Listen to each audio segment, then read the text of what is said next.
We won't get through this. We're all together on this. At the beginning of every meeting, it's a requirement that we have a public comment period. That's for items that are not on the agenda. So if this is something completely different, here's your chance to address us. I would say a show of hands if there's anyone. And this is not about the station area plan, correct? This is not. Come on up then, give us your name and what street you live on. My name is Kyle Kyleman. I grew up in Marin County. I lived in Greenbrae. I graduated from Redwood High School in 1969. I ran for mayor of San Rafael in 2003, and I am here to ask you to please consider dropping the presentation, the PowerPoint presentation that's going to eat up too much time and make it so that a lot of us here aren't going to get to speak or won't be able to stay long enough to speak. You put that PowerPoint presentation in, and I guarantee you we're going to sit here stewing, and it's not going to be a good thing. We know what you're going to say. So could you please just drop it and let us speak? Thank you.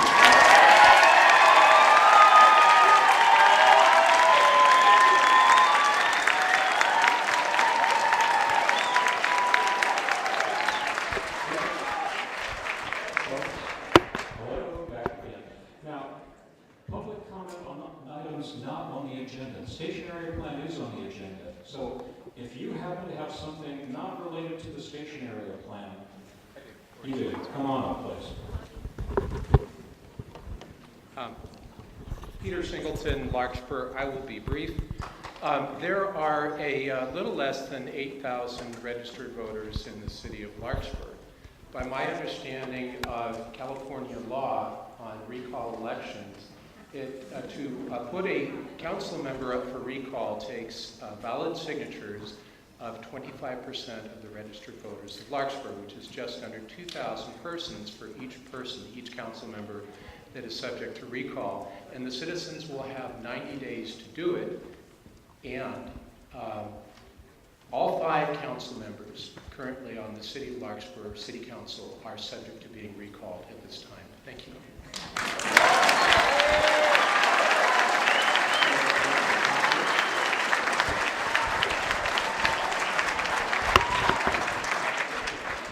Anyone else wishing to speak not about anything on tonight's agenda?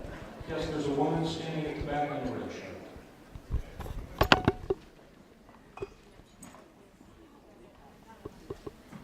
Hi, my name's Doris Burke. I live in Larkspur.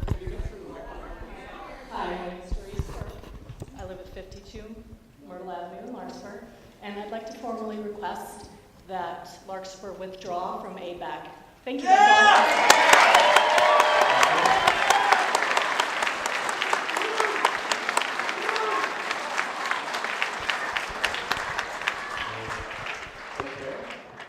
Anyone else wishing to speak on items not on the agenda? Unless I'm missing something, I think we've got it. So, let's see. We have a couple of, well, you know where we're here. It's the station area plan. Before we get rolling, we're going to have just a couple of logistics items to point out and to clarify for you. In theory, we're going to run till about 10:30 this evening. We'll probably take a break partway through. There are restrooms out through the back doors and off to the west. If you have a cell phone, would you please turn it to the stun, the vibrate, the quiet mode, which you have this.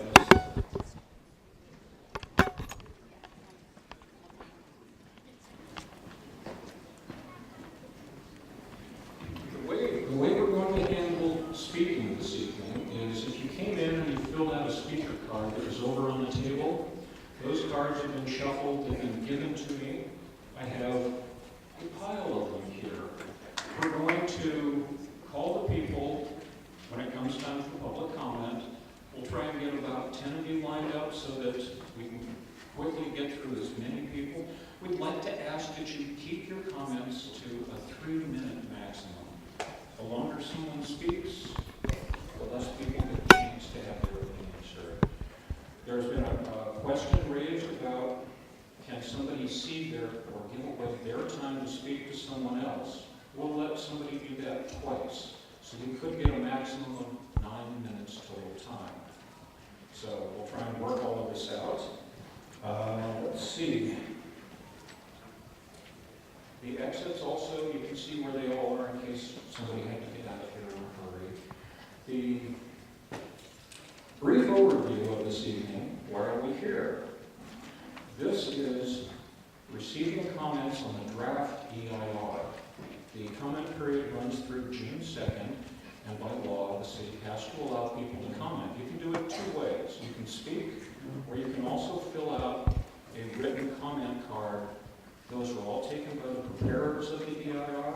They will be responded to, and by the time they come up with the final EIR, they will have hopefully included all of the things that come out of this. So at this point, I'm going to give you a very brief overview that the station area plan, basically at Larkspur Landing, or where the smart train will come to the station, is about a half-mile radius around it. And to initially start this off, there was a citizens advisory committee that worked with the planners to develop what they called the preferred plan. With that, there was an EIR that addressed what are the environmental concerns can be mitigated. That's why we're here this evening. At the beginning of this evening's meeting, I had a couple of people come up and say, this is the final meeting. We have to have some kind of solution tonight. That's really not the case. Once it is finished through the EIR, it has to go back to the Planning Commission. Guess what? Another public hearing, probably even more people than this. So at that point, the Planning Commission will look at the planning, the EIR, everything. If acceptable, then it gets recommended onto the City Council, where once again, the City Council has a lot of options. They can say, great, we looked at all of this, we're going to approve it, or they can say, this doesn't quite live up to our expectations. They will say, we're going to go for a lower density. They can say, we're going to go for the no project option, or they can surprise us and come up with something completely different. So don't think this is the final step. There are a number of additional things that could happen here. But it is great to see this many people show up. Public participation sends a strong message. We'd have a hard time ignoring this. So I thank you. And with this, I think staff is going to do a brief presentation. As much as we'd like to say, cancel it, there are a lot of people that need to hear some of these highlights, and to be fair to those, we'll launch into this. So, thank you. Okay, thank you, Chairman Deedman and members of the City Council. My name is Neil Toff. I'm the Planning and Building Director for the City of Larkspur.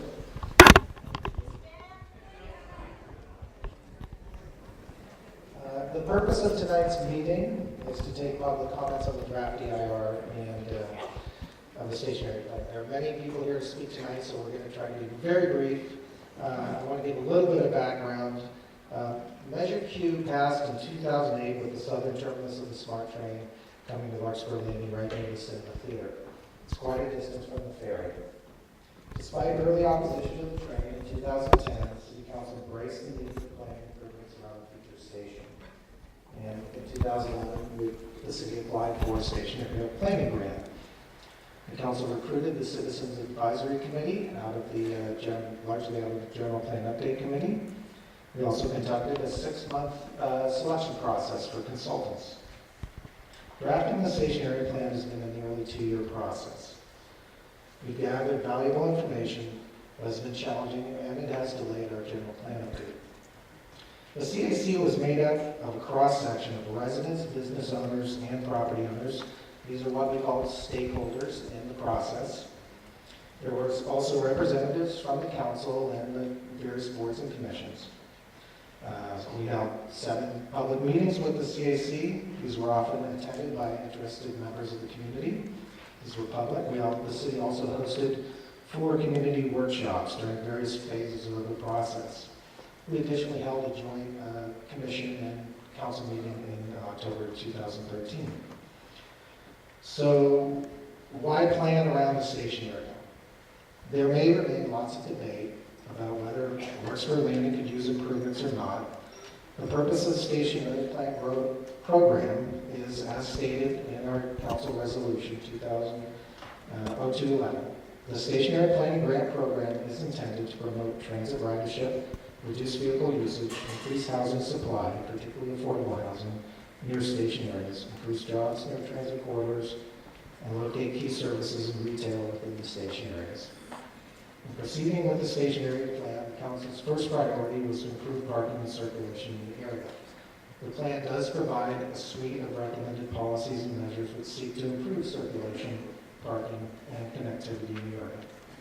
The second priority listed in the resolution for the grant was to identify a land use and housing opportunity study for the Larkspur Landing area.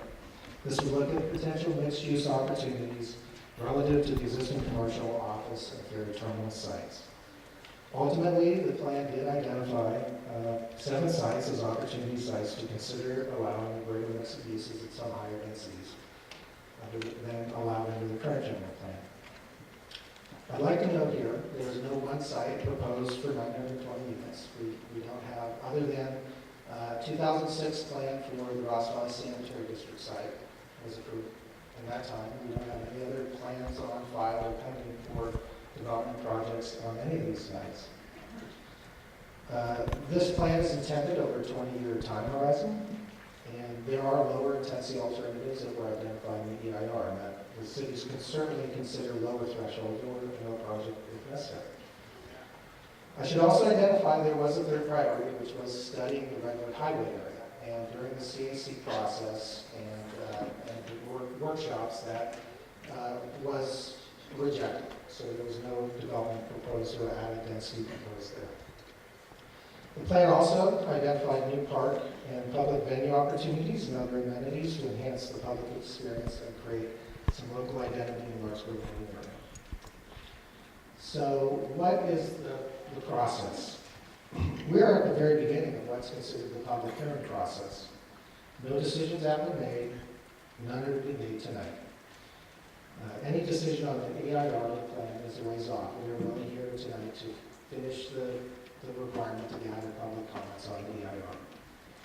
We anticipate that there will be more public hearings held at the Planning Commission once the final EIR is published. This will be in mid-July. We don't have a date set because we do need to get a bigger venue, and it's logistically challenging. The Planning Commission only makes a recommendation to the City Council regarding the draft plan in the EIR. After further public hearings, it's ultimately up to the Council whether or not to approve, modify, or reject the plan. With that, I'd like to introduce Amy Paulson and LSA Associates and Matt Coleman of Fair Peers, just to give a quick overview of the draft EIR. Or I should say Julie Allen. Judy will be in charge of the PowerPoint. So my name is Amy Paulson. I'm an associate with LSA Associates. LSA was hired by the city to assist in the preparation of the draft EIR. I'm here tonight with Judy Mallon. Judy is a principal at LSA, and I'm also here with Matt from Fair Peers. Fair Peers did the traffic analysis. Now, I'm going to cut my presentation. I'll cut some slides out so we can get to your comments. We're here to hear your voice tonight. The public participation component is a very important component of SEQA, so I'm very glad that you are all here tonight. I also want to let you know that whether you speak tonight, or whether you put a comment card, or whether you write a letter, they all have the same weight. They'll all be responded to in response to comment document. So you can go ahead and go to slide 3. So the purpose of CEQA is to identify significant adverse environmental impacts associated with the project. Cities are required to identify these impacts and to reduce or avoid and mitigate impacts where possible. CEQA documents are disclosure documents. Cities disclosing to the general public, if we implement this plan, these are the types of environmental impacts that we can anticipate. Now, CEQA documents, I just want to be clear, they're not advocacy documents. This document does not advocate for or against a project. It evaluates the project. And again, CEQA documents are disclosure documents and not policy documents.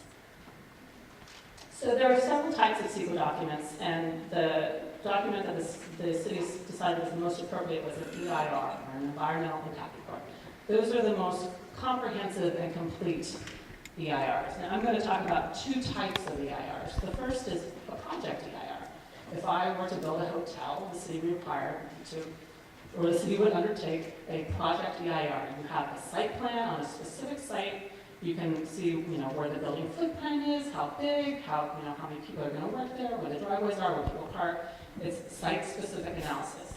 For this analysis, we did a program-level EIR, and program documents are for policy documents. For plans, programs, or a series of actions that are carried out over time that are characterized as one large project. So a program EIR evaluates the growth projections associated with the plan. We're not looking at site-specific impacts. As Neil mentioned, this is a 20-year time frame, so as future projects are proposed, those projects would then go through city review process. There would be additional CEQA evaluation to identify site-specific environmental impacts associated with site-specific projects. So again, EIR evaluates the environmental impacts. This document does not dictate approval or rejection of any future project as proposed.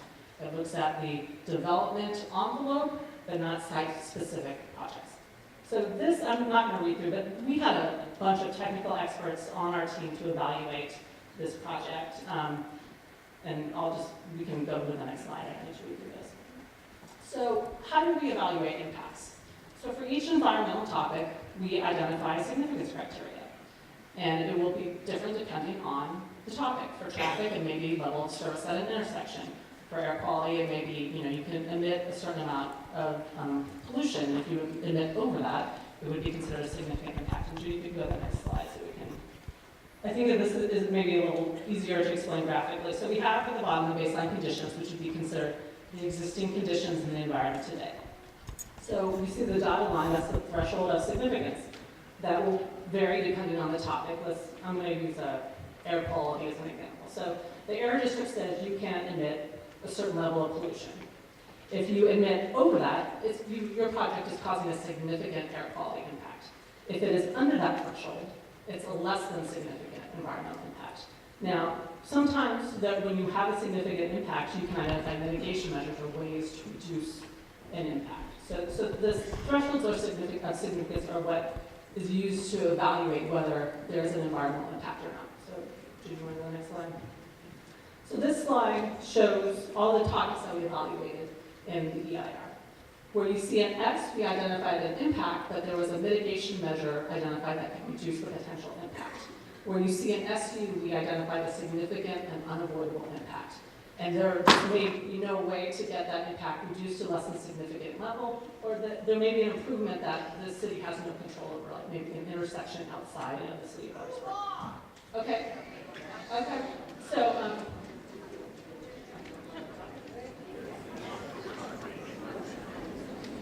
you want us to talk about the impact?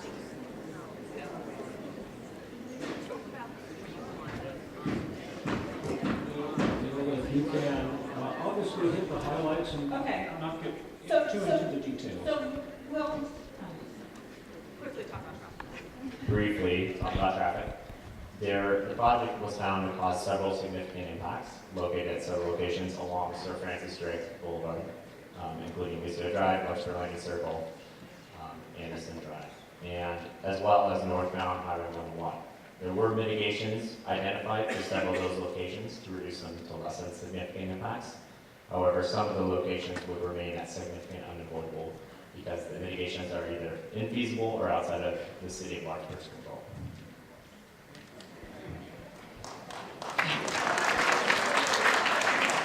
So we identified several air quality impacts, specifically significant unavoidable impacts related to ROG emissions and additionally cumulative operational regional emissions. And then we also identified a significant and unavoidable greenhouse gas emissions, and I was going to go into detail about this, but I think we'll just go ahead to the next slide. The EIR also included several alternatives. EIRs are required to evaluate potential alternatives to the project. There was a no project alternative.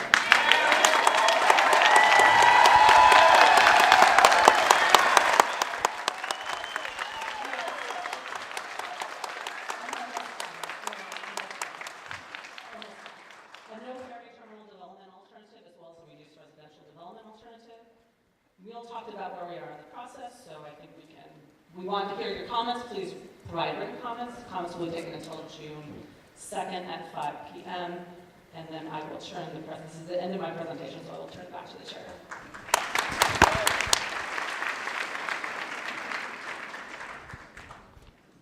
Okay, is that brief enough for you? I can cover the bases. So, as we get into taking public comments, as mentioned before, we have a list of, yes, we have the speaker cards. As you filled one out, we have a stack of them. We're going to start randomly pulling these out, and a couple of reminders. We're all neighbors. We all care about Larkspur. Please, if you don't agree with somebody, at least respect their right to say something. The other thing that's important is because we're soliciting comments, if you ask us, what about this? We can't really give you an answer. We don't have the time for that. We're looking for, you think that there's a problem with the wetlands mitigation, as an example, and that you want the staff to address it. So the information you provided this evening will be taken by staff. They'll come back with a reasoned and somehow more thoughtful response than we could ever hope to come up with right on the spot here. So beyond that, I'm going to start with, do we want to get, 10 people at a time, Julia? Mr. Chair, Lonnie, Yes. council, comments before we start. Oh, okay. Please, Larry, go for it. All right, I'm going to try and stand the best as I can. I'm a technology type person, so I always have a laptop and my paper. What I'd like to do first is to start out by giving you a short comment that was sent to me by Marin County.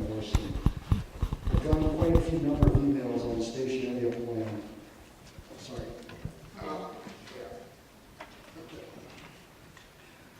Okay, let's start at the beginning. Welcome to the Larkspur Planning Commission and City Council joint meeting. I'm sorry I'm not here tonight. Many months before this meeting, it was announced I committed my family and myself to a wedding back east. This is the first of many meetings to discuss the station area plan.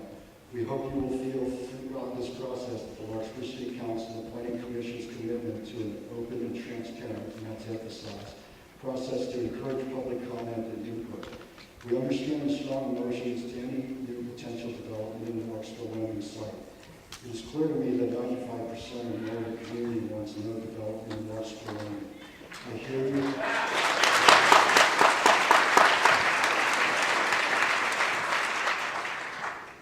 you. We will only make responsible decisions after we hear from our entire community. Thank you for your patience to allow public comments and staff responses before we move on to the next step in this process. I look forward to working with our community on a positive outcome. What I'd like to do at this point is to allow our council members to speak, each give a brief comment, and I'll wrap that up and turn it back over to the Planning Commission. We'll start with Councilmember Dan Hilton. Good evening.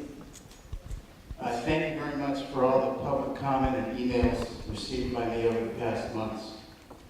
First, I agree with the expressed concerns regarding the impacts that a change to the existing general plan, land use policies in particular, may cause to our city. The existing policies should remain, be protected, and enforced, in my opinion.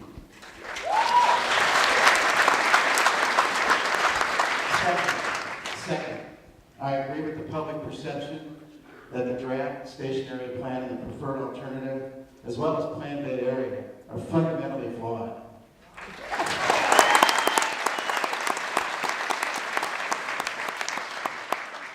These include contradictory data on population projections, underreporting of existing traffic congestion and poor infrastructure,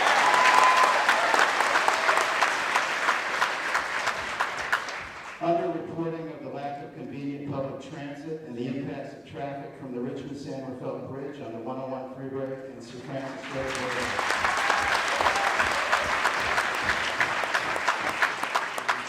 Road.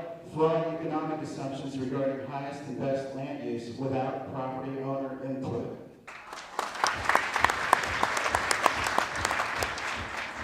And misrepresentation of proposed land uses. These are technical mistakes, leading to guidelines for new development that is out of scale with communities in Larkspur and most of Marin.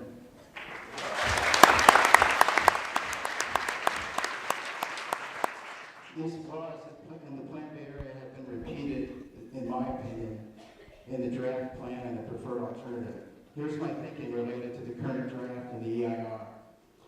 The stationary plan original purpose, as expressed by the council, was to evaluate impacts of the smart train on the area. Land use policy changes were discouraged. The stationary plan process changed under the implementation of the Plant Bay area.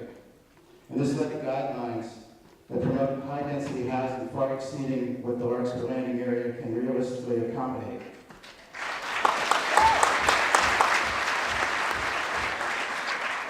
In my opinion, until traffic from the Richmond-San Rafael Bridge is off of Sir Francis Drake and on a new direct freeway connection to the bridge, there are no logical reasons to even review the draft stationary plan land use recommendations.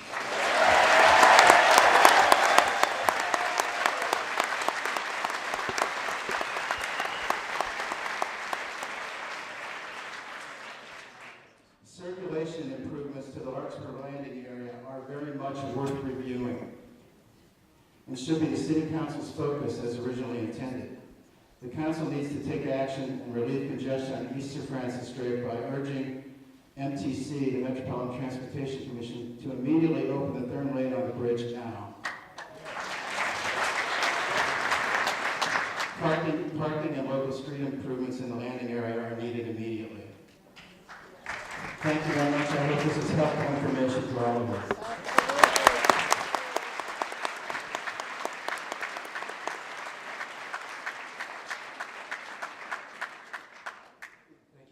Thank you, Jan. I'll now turn the microphone over to Councilmember Catherine Way. Thank you, Dan. Can everyone hear me back there? As a new member of the council, I've had a huge introduction to democracy in Larkspur and Marin. So thank you all for being here very much. I'd like to address the Planning Commission by saying thank you for your service to our community, by volunteering, and they are volunteers on the Larkspur Planning Commission, and to take on such a complex issue that affects all of us in this room and all around. Larkspur is unique and it's a beautiful place because our community leaders have a long tradition of taking a deliberate and thoughtful approach to decisions about land use, growth, and our environment. Under your guidance, I see this tradition continuing. I'm pleased to see many members of this community who've been here a long time in leadership roles participating in this process, and I welcome their comments too. Also, we have to remember that Larkspur expects civic disagreement and discussions to be respectful of process and of the opinions of others. We welcome this engagement that the Station Area Plan has done to our community, because when people are involved and paying attention to details and turning out to actively participate, that's what local government is all about. And this is really democracy in action, so thank you for that. I will sort of reiterate many of the things that I was going to say that Dan has spoken of so that we can get on with our evening. But I just want to remind everybody that at this early stage, most of the public's attention has been focused on possible development of housing, of office, and of retail. But the draft Station Area Plan also includes strategies to improve traffic congestion, create safer pedestrian routes, improve bicycle connections, ways to mitigate parking congestion, and improve our public parks. It's possible that during this process, the Planning Commission, some aspects of this draft Station Area Plan will be rejected and others embraced. And it is possible that the entire Station Area Plan will be significantly modified or even rejected before it gets to us.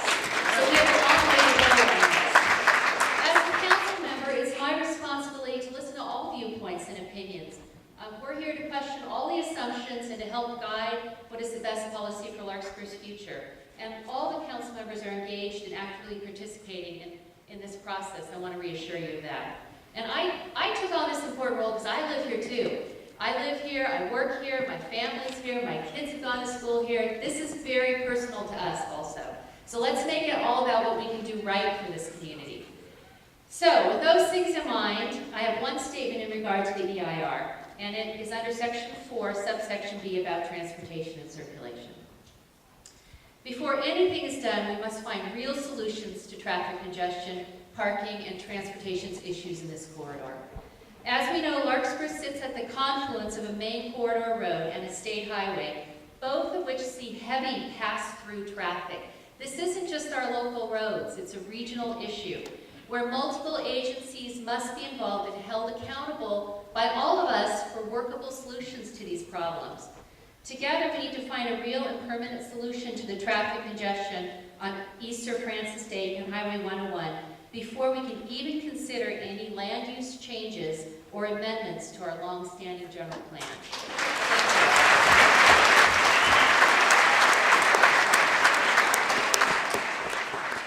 Thank you, Catherine.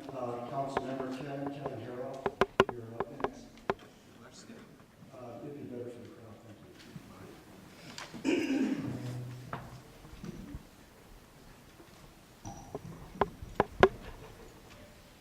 Hello. Good to see all you here tonight. I'm a lawyer, so I write things out. So I'm going to read right over.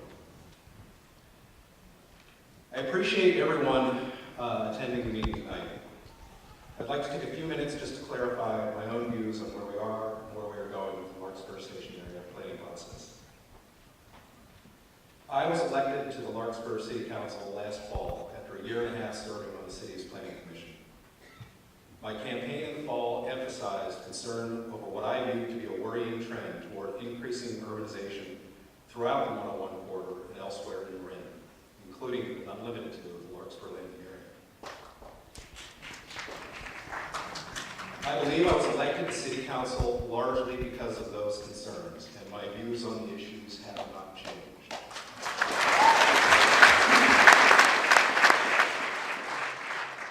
I want to stress tonight that this is not just a matter of politics to me.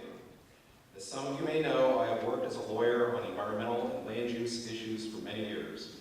The environmental consequences of often inappropriate land use and development proposals are a big part of what I have had to respond to over much of my professional career. For example, I put my own professional reputation on the line last October when I filed a lawsuit against Marin County and the County Board of Supervisors, challenging the county's adoption of a new general plan housing element that I did not believe fully complied with the requirements of the California Environmental Quality Act and the state's planning and zoning law.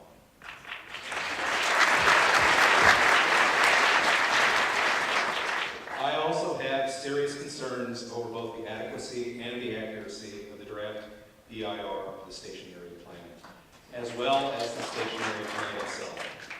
And I've already conveyed some of those concerns to City Planning staff.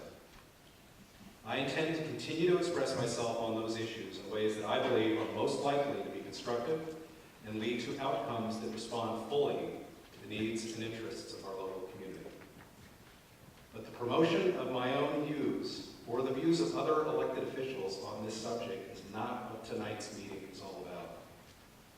The most important role that I and other public representatives here can play tonight is to listen and hear directly from all of you about your concerns, specifically your concerns with respect to the potentially significant environmental impacts of the different development scenarios described in the plan and in the draft EIR.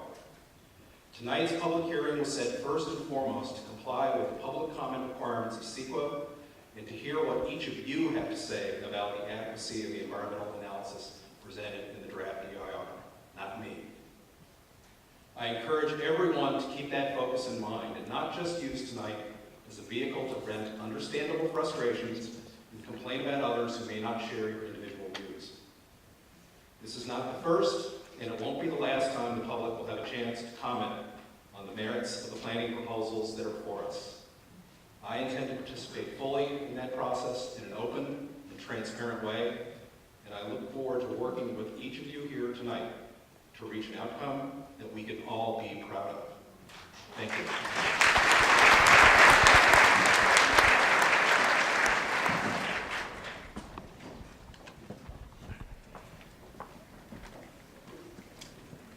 Thank you, Kevin. Unlike Kevin, I work without a script. Well, that's because I can't really breathe. Just reading this is about three ends thing. Anyway, just want to let let you know that unfortunately Councilmember Hillner has to excuse himself from tonight. It's not that he doesn't care and doesn't think that this is important, but you've already heard his comments.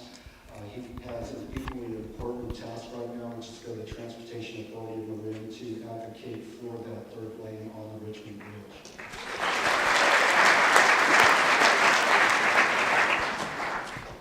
I think it's the biggest crowd we've ever played in front of. The only thing, I look out here, all I see is red. I'm a third generation Cal person, so that's really tough for me.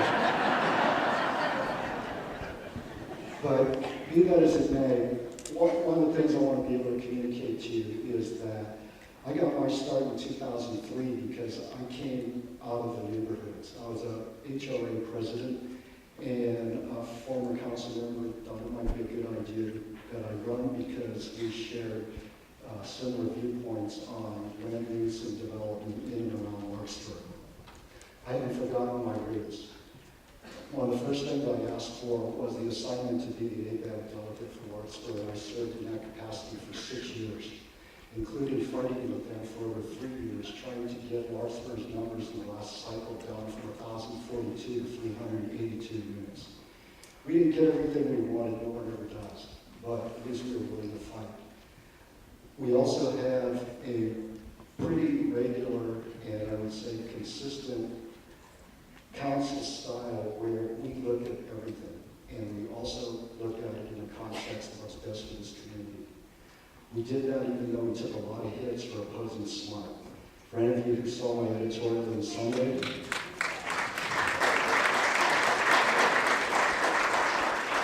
you can go out to their website, and I understand staff had 500 copies made, so it's probably on some table over there. You can walk away with a copy of that. But in that document, what I said was, in effect, I can't quote it exactly because I've responded to so many emails and I've made an effort to actually respond to everybody's email, is that, I come from a strategic planning background to some degree, and one of the things that we do when we look at alternatives is that you have to take them in the context of your capacity to fulfill that alternative as well as the constraints.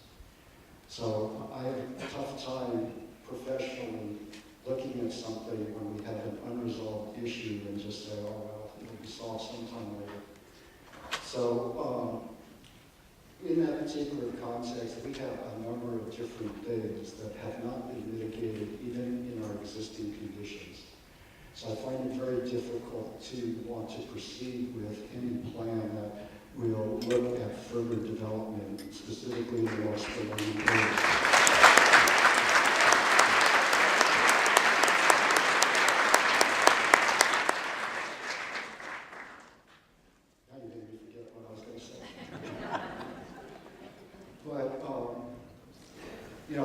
One of the things that we already have in place is that we have general plan policies. Those things have gone back for decades. Those things have served us well. We have policies in there now that already create mitigations to existing situations that we already have. And before we proceed any further, I would like to keep those existing policies in place until such time that we either need to, have to, or have figured out some way to deal with the problem so that it can be part of a reasonable and logical conclusion to an end. But at this time, as Councilmember Ray stated, we have an open process here. We do need to listen to all the people who want to speak. Obviously, the majority of you, have a viewpoint in which you would prefer the no project alternative. But there are people that have an opposing viewpoint. Okay, we're here in Larkspur today. You're here as our guest.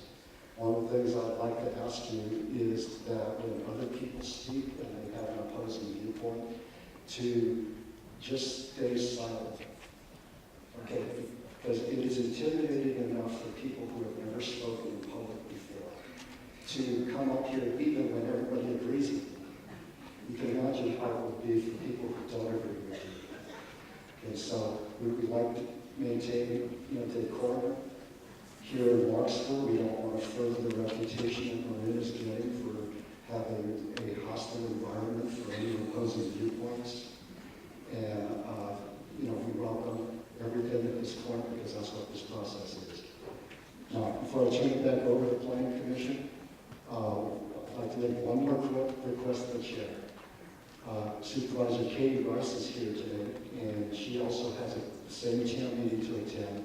I'd like to ask that you let her make first public comment. And the second thing is, I've seen at least 4 ex-mayors here. They obviously should be given the opportunity to speak, so if you can put that in front of the line, that would be good too. Okay. Thank you. Yeah, since we do have the county supervisor, Ms. Rice, we're hearing from public officials. You're up. All right, well, thank you very much, and I appreciate being allowed to speak at the beginning of these proceedings. And I am going to be going straight from here to the Transportation Authority of Marin meeting, where we're going to be discussing the 3rd lane on the Richmond-Sanderfeld Bridge, and that's directly related actually to the discussion at hand around the Larkspur Station Area Plan, and I think it's important that I be there. So I come before you today representing the residents of the Ross Valley, most specifically those of unincorporated Greenbrae and Kentfield. While Larkspur Landing does not fall within my district's boundaries, it is directly contiguous to communities I represent. Development of any kind, residential or commercial, that generates increased traffic in the Larkspur Station area and environs will have direct implications for the residents of Greenbrae and Kentfield, and in fact for all of Ross Valley residents and beyond. I appreciate your openness in inviting and welcoming broad community input. While local land use authority does rest with Larkspur, I believe you agree that it is vitally important that decisions around land use and transportation that are made for the area take into account impact on the neighboring communities and seek to improve existing conditions versus exacerbate an already intolerable situation. I view this Larkspur Station Area Plan process as an important opportunity to address existing conditions around traffic, circulation, pedestrian and bicycle access, and transit connectivity, as well as to plan for the future arrival of the SMART train.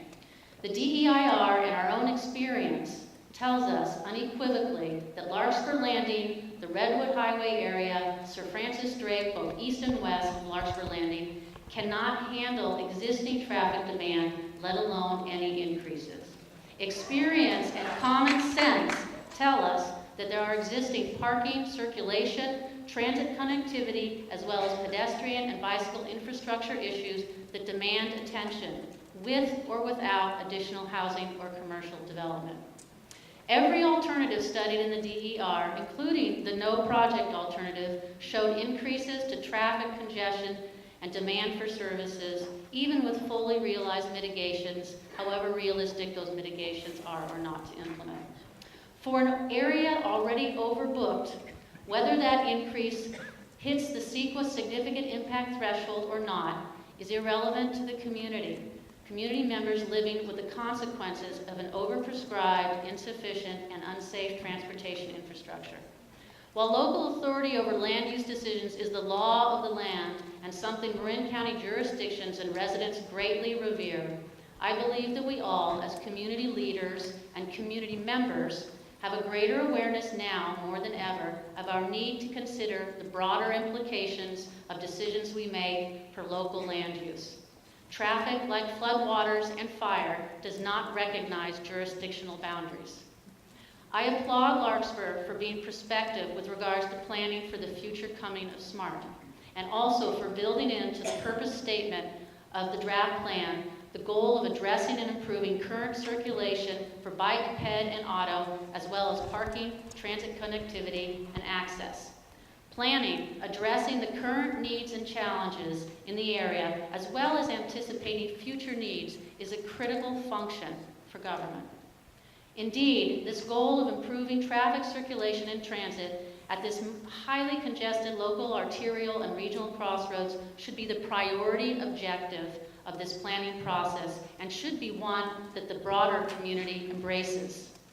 We all, Larkspur, Corte Madera, the Ross Valley communities and beyond, have an interest in resolving the traffic and congestion issues in this area. There's an opportunity with this Larkspur Station Area Planning process to do something very good for Larkspur and for the contiguous communities of Green Bay and Kentfield, and for the broader community as well. But it will require that we work together. Larkspur, Corte Madera, San Rafael, the county, transit and transportation agencies, to resolve current challenges and to put in place the infrastructure necessary to support existing and future mobility needs. We should not be contemplating future additional growth in the area until there is a plan in place to deal with the challenges at hand. I believe we are up to the task, and I offer you tonight my assurance of my support and cooperation in achieving these goals. Thank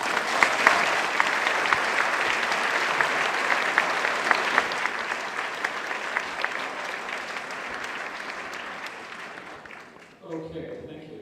That hopefully gives you something to think about here. As Larry mentioned, we do have a number of past council members here that they're still important members of the community.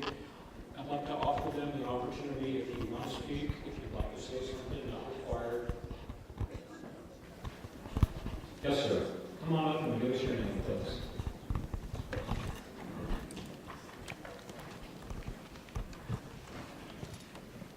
My name is Bill Howard. I live in Larkspur since 1973.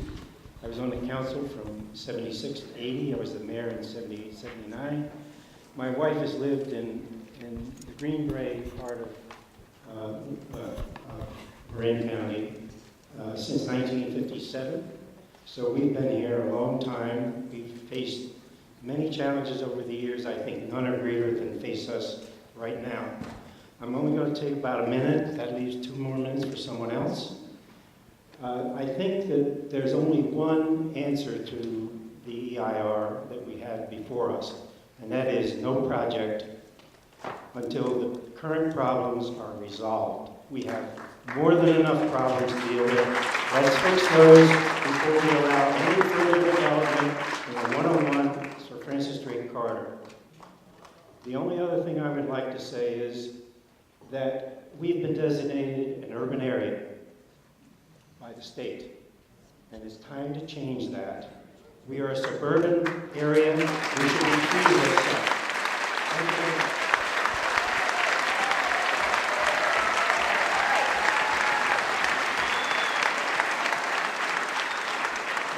Thank you, Bill. Anyone else of our former council members wishing to speak? Ms. Hartzell, I'm sitting there making your way to the microphone. I am. Good. Thank you. It's kind of special. I didn't know there were perks. Past council people. I'm Kathy Hartzell, and I was on the council from 03 to 11, I think. Larry does the math better than I do. I read no more than about 200 pages of the EIR. I needed to get a new pair of glasses in the middle because I found it so challenging. I realized the glasses didn't really help. It was the complexity of the material. I'm a planner, by background. This was what I did for a living for a number of years, and so I wrote these things and I read these things. Life was simpler back in the 70s with the first EIRs we wrote. I found it so difficult to digest the traffic and circulation charts, figures and descriptions. For one thing, I don't have a hard copy of it, so I'm looking at it on my computer. And I'd be reading along and I'd be 9, 10 pages into a section and I realized I wasn't sure whether I was still in the general plan. Was I in the EIR? I mean, not the general plan, but they have to recite the general plan. I found it extremely hard to navigate because today it's a web-based document. In the day when I was sitting up there, and probably you were given paper copies, I know it's kind of out of date and not green and all that, but with a paper copy, you can throw paper clips in, you can put Post-its all over it. Well, imagine how difficult it is for those of us who aren't doing this because, we're elected to the grand position. We're just trying to do it as citizens. It was really difficult, and I was disappointed because I felt that the writing was not for a lay audience. You had your technical stuff, God help you if you had to look at that. So that was my first concern, and I was mostly concerned with circulation because I agree with Bill Howard.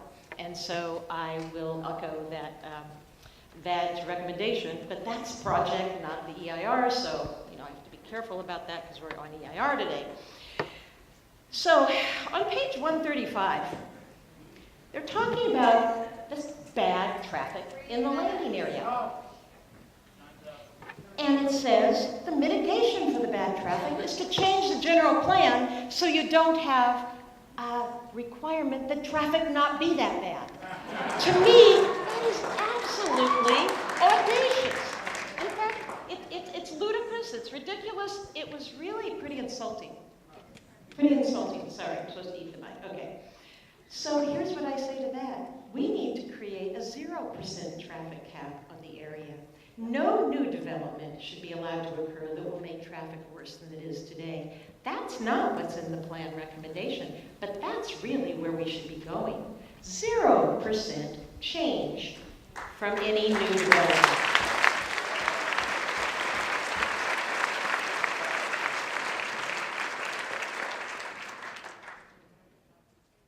I didn't see this recommendation. Oh, there's another one. We need to create a transportation plan. Again, it's not the EIR, but again, we don't have a solution for the transportation problem. We don't have a transportation and a circulation plan working here. Instead, we have cash-strapped agencies with no ability to expand, no promise to expand much, just maybe we'll take 110 projected riders north to a job. This ain't gonna happen. To reduce the circulation impacts to a lesser percentage with the build-out growth projected than today we have. I mean, it's not gonna happen. It's kind of ludicrous to write that up. I also didn't see the recommendation that the traffic problems be solved as a way to mitigate impacts of the development. I mean, this is like kind of elementary. So we also need a concerted effort to foster development of residential over our parking and retail uses. Helen Heitkamp and I were on the Planning Commission way back in the 70s when we were building the Larkspur Landing project. I haven't mentally that I chaired 39 hearings, but I don't think it was physically possible in my year as Planning Commission chair. So the commission must have had 39 hearings on Larkspur Landing. We fought tooth and nail to get the pedestrian crossing. We won. We fought tooth and nail to get residential over retail in the landing, and we lost. Because the architect, Piero Patri, bless his soul, said, the merchants don't want to see barbecues, beach towels, and bikes on the balconies. Well, you know what, Piero? Times have changed, and maybe we're ready for that now, because it seems to be the cool thing in San Francisco and Oakland. I know those are urban areas. But it's still, So, I also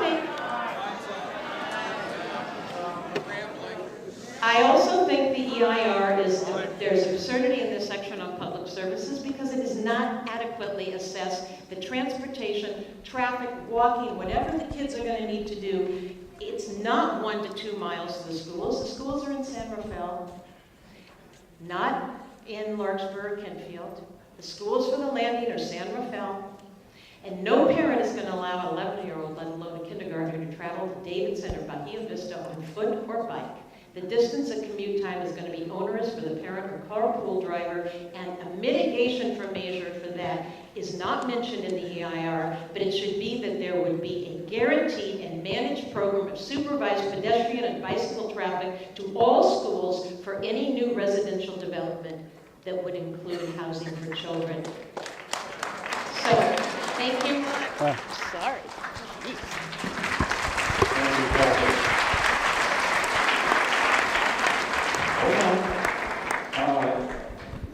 Mr. Langton, would you care to share your thoughts with us?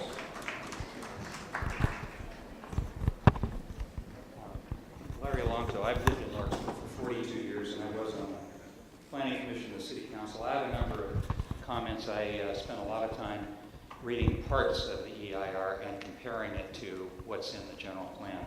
And I apologize, I'll speak as fast as I can. Okay? The first thing I want to do is point out that the draft EIR suggests that the future use of the San Quentin prison site, sounds obscure, I'll show you why it is not, will not use any more energy or resources in the prison. That's a misleading statement, because in 2001, the County of Marin, through Steve Kinsey, chaired a committee, and I was on it to study the San Quentin reuse. And at that time, it came up with a vision that talked about a baseline of 2,100 units on that when the prison ceased to be there. At the end of that process, the director of the Department of General Services for the state of California wrote a letter, and he wrote it to the legislature explaining what the options were for the state if this land were redeveloped. And it went from a low of 500 units to the next level of 2,100 to a new town of 3,500 units. And I objected to that. I said there's no way that Sir Francis Drake can tolerate any kind of development like that. That plan is out there. You can Google it and find it in a nanosecond. It's not in this draft EIR. That's a deficiency. And it's a deficiency because this plan, with all due respect to what's being said, is a growth-inducing plan, and you're supposed to address that. And you ignore it. Enough said about that. Next point, and these aren't in any kind of a logical order, they're just kind of reading through the document. A principal thesis of the draft EIR is that the Bay Area population in the next 20 years will go from 7.3 to 8.4 million people, and we have to find a solution for it. Unfortunately, what they're doing is shifting an external problem to Marin and Larkspur that is being created elsewhere. And what I mean by that is, if you look at the State of California Department of Finance statistics about population of county by county at the end of December of last year, you will find that the county of Marin had the least amount of population growth of all 9 counties. It had 0.75%. It had less than the agricultural county of Napa. That's not mentioned in here. But what it points out is that someone is planning to shift a problem that is not in Marin and not in Larkspur from outside Larkspur and expecting us to respond to it. And I think...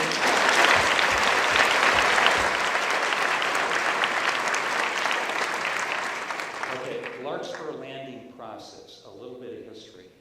Kathy has talked about the importance, and others have, of respecting what's gone on in the past. Larkspur landing was developed and had a density of, it's either 15 or 20 dwelling units an acre when it was originally developed, based upon a fundamental mistake that was made at the planning department. And that mistake was that the vertical cliffs in the Hutchinson Quarry that became Larkspur Landing were counted as developable land. Okay? So this was a mistake, and the city council owes it to the community to fix it. Now, is that being argumentative? No. The city council has responded in the past to doing it, and it's in the general plan. The city took the steps of reducing what they called Lincoln 3, Roman numeral 3. It's in the general plan in the land use area. And it took the steps of reducing it from 15 dwelling units an acre down to 5. And that's on parcel 12, which I think is the EAH parcel and the Monahan Pacific parcel. And I think Monahan Pacific, as I recall, was developed at even less than what he was entitled to. So the recent history of correcting that mistake is downzoning, not upzoning and creating more density.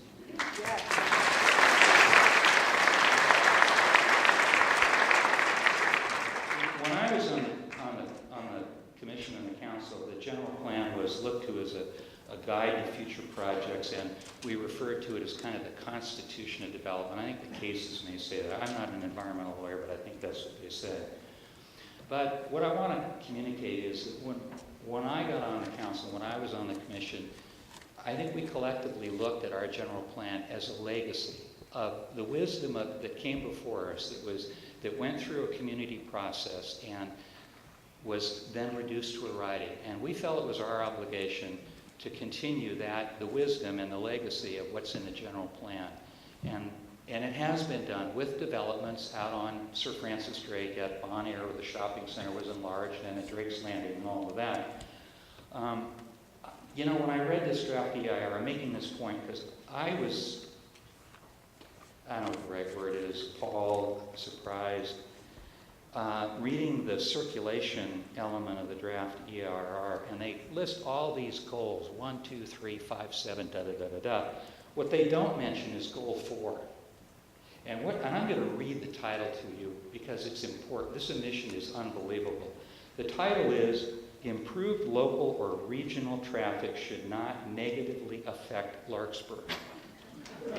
That's gone. It's vaporized. It's not in there. And I want to read the opening paragraph of that goal, which says, transportation facilities and services need to respond to changes in the community so long as the circulation changes do not adversely affect the quality of life. In other words, while almost any traffic problem can be solved, some solutions create conditions detrimental to other important aspects of the quality of life. Therefore, it is important to emphasize the city's priorities lean toward the quality of life where implementation of transportation facilities and services are concerned. You know, that's not in there. That should be in that draft EIR because that tells you what you're supposed to be considering when you adopt this. Someone, I think it was Kathy, spoke about this mitigation. I've only got 2 more points and I'll get out of here. Running through the DIR is a reference to policy C with a capital. You know, there are policy Cs under different elements of the general plan. Circulation, community character, parks, etc. So when you refer to policy C, you know, and you're someone that's never read the general plan, you're lost. So you really need to revise the general plan to say that it's policy 4c, page such and such, like the one that I mentioned. But what they say about policy big C is that, as Kathy mentioned, that it should be eliminated. And I'll just read it. It's significant. It's very significant. It says, except for singly developed single-family residences, proposed use changes shall not add traffic to Sir Francis Drake Boulevard. That's a very strong statement.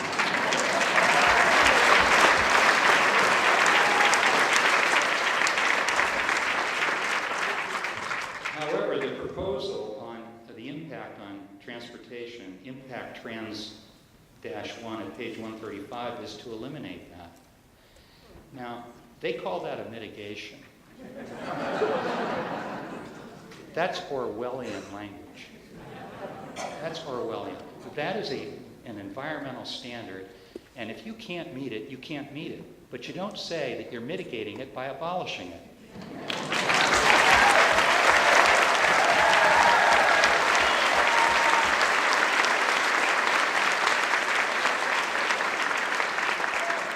Last one. Impact Trans 2, also on page 135 of the draft EIR, talks about adding a lane to Sir Francis Drake near Elysia. But it doesn't cite the general plan. And I'm just going to read it and then I'm done. It says, on the west side of Highway 101, this is in the circulation element of our general plan. On the west side of Highway 101, only widening Sir Francis Drake Boulevard to 3 through lanes in each direction would provide the capacity improvements needed to accommodate traffic volumes. During the course of the Citizens Committee meetings, there was a clear consensus that this was not an acceptable conclusion. Those words ought to be in there. And these policies ought to be in there. That's what I found, I don't know, surprising. Thank you.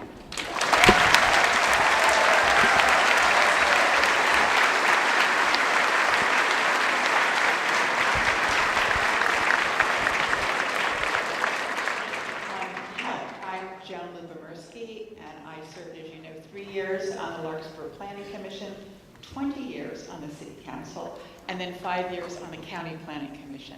And I will be brief.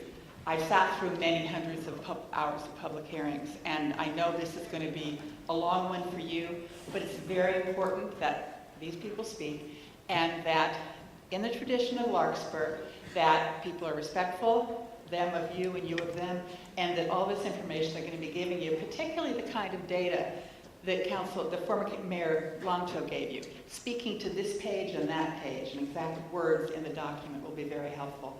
And I just briefly like to associate myself with the remarks of Kathy Hartzell, Bill Howard, Larry Longto. They got it right, and good luck to you.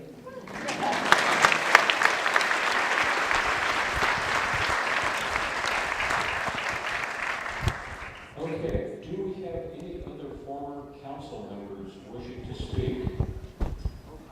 I'm not seeing anybody else, but I think it gives a clear message that I'm getting information. So with that, I'm going to call the first 10 names. What will happen is you come up to the microphone. We have a counter here that will show you where you are. It starts at 3 minutes, at 30 seconds, you get an orange light, and at 3 minutes it goes red. We want to hear from as many of you as possible. If you do not get one of the speaking slots, your comments, if they're written, carry the same weight. They will be noted. The planners will have a lot of work to do to address all of this. So, with that, as mentioned, we try and be respectful. If you don't agree with somebody, please understand the shoe could be on the other foot. So, with that, I'm going to apologize if I don't pronounce the names correctly, but I'm going to read the first 10, and starting with, looks like Susan Andrus, Richard Atwood, Julie Leitzel, Richard Hall, Kathleen Mulcahy, Barbara Freitas, Sharon Rushton, Luke Tessier,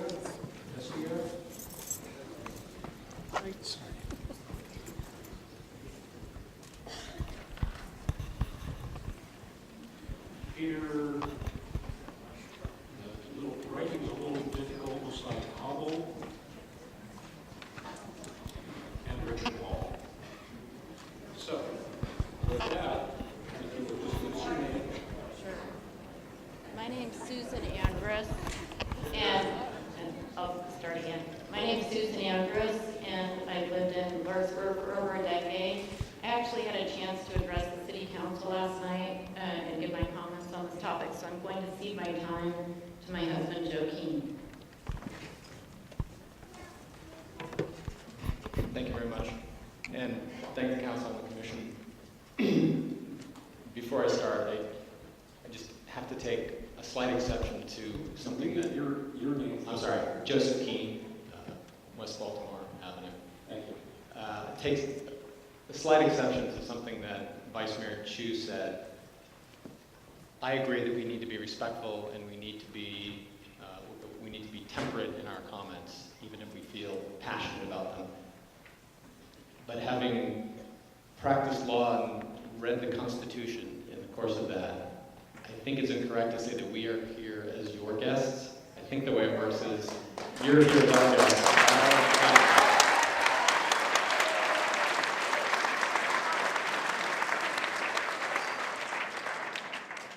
We've invited you to represent us, and we expect you to do that. So thank you. Just to eliminate any possible confusion from the rest of my remarks, I want to say that I believe the DEIR is technically defective and legally inadequate, and it shouldn't be used by the City Council for any future land use, entitlement, or development decisions. One consequence of proceeding with this as a program EIR, as was described earlier by LSA, is that it can sit there, if certified, as a ticking time bomb to be used in future entitlements decisions. And I don't think any of us wants a technically defective ticking time bomb sitting in City Hall for years to come. The DER obviously identifies numerous impacts that won't be reduced to levels of insignificance, including significant and unavoidable impacts to traffic congestion, greenhouse gas emissions, and other harmful pollutants. The DER mentions but does not describe this so-called trip cap, and then the vehicle trip generation calculation in the document actually shows that trips will increase by 46.8%, not the 10% guaranteed in the trip cap. There's no relationship, there's no explanation how the so-called 10% trip cap is enacted or is functioning in this proposed project. The DEIR essentially ignores the trip cap, and I want to point out that if you run the numbers, every single alternative, every single development alternative in here violates the trip cap by at least 50%, if not more. The only one that does not violate the so-called trip cap is the no project alternative, which is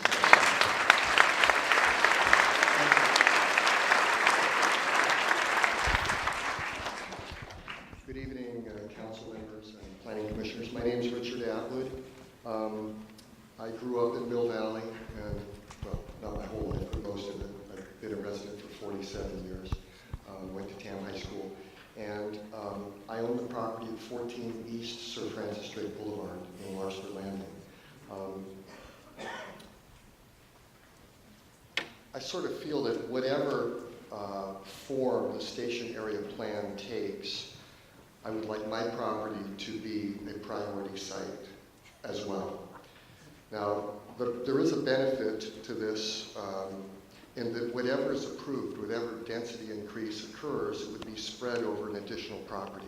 So that would reduce bulk and height and mass and all of those things that so many people are concerned about with that large project in Corte Madera.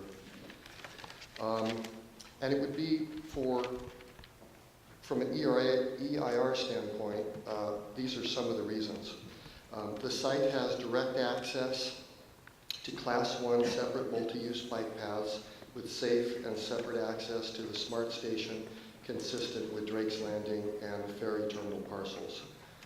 There is no crossing of public streets, as with many of the other priority sites in Larkspur Landing, such as Marin Country Mart and whatnot. My property is adjacent to the multi-use bike bridge, adjacent, like 10 feet from my building.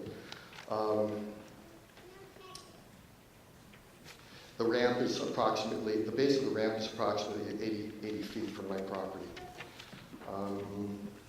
The site is flat, as are the ferry terminal and much of Drake's Landing. The site is almost adjacent to the ferry terminal, 100 feet from property corner to property corner.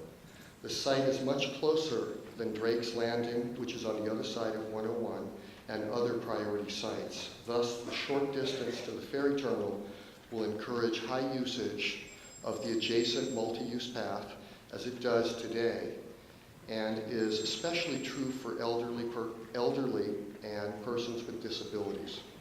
And finally, the site fronts on Corte Madera Creek, as do the ferry terminal and Drake's Landing.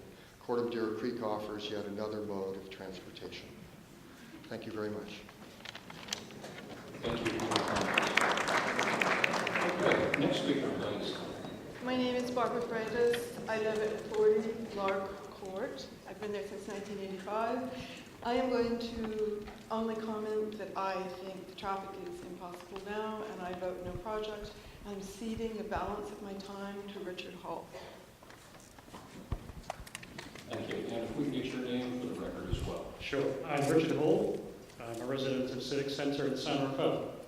I led the successful opposition to the Station Area Plan and Priority Development Area in Civic Centre, which was rescinded in September of last year. In San Rafael, we've seen this story before. This obviously started with the best of intentions, and I would actually like to applaud. I heard extremely good comments. I was very enthused by some of the words that were said by Larry Chu and Kevin Haroff in particular, so I was encouraged. And I think what happened here is that Larkspur entered into this in the best spirit. They saw that they had key parking and circulation issues that anyone here who drives through, like myself, or takes the ferry, these are acute and obvious. Something went awry. What went awry is that regional agencies got involved in this, and how they got involved is through Metropolitan Transit Commission's Resolution 3434. And How many people here have heard of Resolution 3434? Well, that's what paid for this plan, the majority of this plan. $480,000 of the $600,000 behind the station area plan came from MTC Resolution 3434, which is a transit-oriented development plan. Now, residents here, if they read the title, were led to believe this was about a station area. We had the same belief in San Rafael. We thought it was about a station area, about a platform, about accessibility, about improving circulation and traffic. However, it turned out to be all about high-density housing and rezoning. Then we all showed up when we finally found out about this. What we did is we accepted, or the city of Larkspur accepted a contract, and it took on some obligations. Somehow things turned upside down. We entered into it with the best of intentions, like in Civic Centre, wanting to address the acute problems. But MTC Resolution 3434 is all about housing and driving ridership for the smart train. It's attempting to achieve 2,200 housing units within half mile of each station. When this was first applied for, that had not been achieved, and SMART needed that to get ridership in order to qualify for funding. This is RM2, Regional Measure 2 funding. It's our tax dollars that I believe we pay through bridge tolls. Since the plan was initiated and the grant was issued, SMART did in fact reach that threshold. But nonetheless, the priorities of the plan got turned upside down by the funder. The priorities, as you now read them in the plan, state this is all about driving transit ridership, which roughly translated means it's about housing. It's about putting 920 housing units with at least 2 or 3 people per, what am I at? Well, you've run out of time, but since you ended up having a slight disadvantage, if you can, another 20 seconds. Okay. He was seated time. He was seated time. Does someone else see me time? But he was seated time. Well, I started the timer when the person started speaking, so I'm being understated. But he's on the list. If you're on that same list. Yes, it's his own time. 3 more minutes. Okay, thank you. Then I'll get through this. In Civic Centre, we did reject the PDA, the Priority Development Area, but we did accept affordable housing. We welcome affordable housing. This is not about not welcoming people. People are welcome in Marin. But this EIR neglects to talk about the real risks of liquefaction that happen during an earthquake. It rejects dealing with the real risks that are occurring with floods and with sea level rise. That seems to be a very real risk in that specific location around Larkspur Landing. How welcoming is it to put our new residents in these risks without actually researching these risks? I don't call that a welcome at all. I call it giving them the worst place you could possibly choose. The bigger picture here is that there are many station area plans upstream of us. There are about 12 PDAs or station area plans up in Sonoma County. Those will add, they plan to add 24,010 new units upstream of 101, upstream of Larkspur. People will be driving down 101. You might say those 24,000 units, if built, will generate the traffic of a city of San Rafael. That's about the same size as these 24,000 units. But supposedly these station area plans and those people will take the train. That train can carry, at maximum, if you actually packed it to standing, it has got 2 carriages, twice an hour it runs, it can carry about 620 people an hour. Theoretical maximum one day. Today, the freeway carries 27,000 people an hour. The train is a rounding error. So putting 24,010 housing units or 60,000 people upstream is going to generate a huge amount of traffic. And those people will come down 101, and you're going to have to deal with that and mitigate that even before we deal with 920 units here. The big picture here is when things go to MTC, when things go through Plan Bay Area and ABAG, these are unaccountable, unelected bodies. They go into a planning twilight zone. Things are turned upside down. The fantastic council the city of Larkspur had the best intentions. It's come out looking completely different, just like in San Rafael. We need proper transparency. We need proper accountability. I urge you to say no to the EIR. It's not valid because of the reasons I mentioned. and no to the PDA if Larkspur is a PDA. Thank you very much.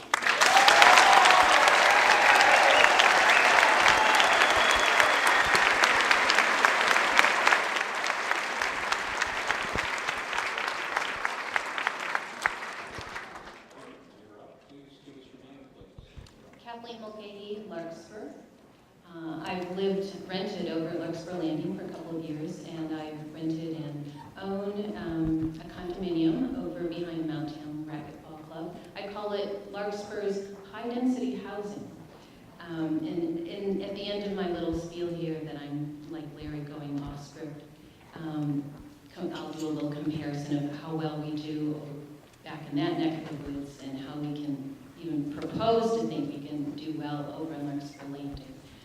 But I do want to appreciate the Supervisor Rice coming. I went to her presentation as a neighbor, and I really appreciate her listening to her community and being here. I wish the same for our supervisor, who I believe is not here.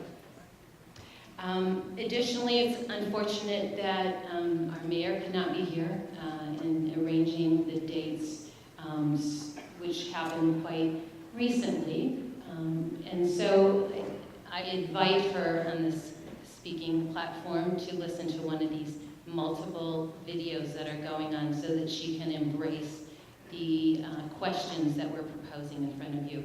And then my other observation is I've been streaming along the way with our city council members to the right, but it's awkward to get to you individually. As a whole, you don't have your email addresses out there, so there's not a one-to-one or a group-to-one sort of discussion going. So I would invite you during the next phases after we finish here to have multiple times for the community to talk to the Planning Commission, since we can't see and hear your feedback as directly as we can with the City Council. Your opinion and your decision that moves to the City Council is very important, and they're going to be looking at that quite significantly, so that for us to have access to it, I think, is very important.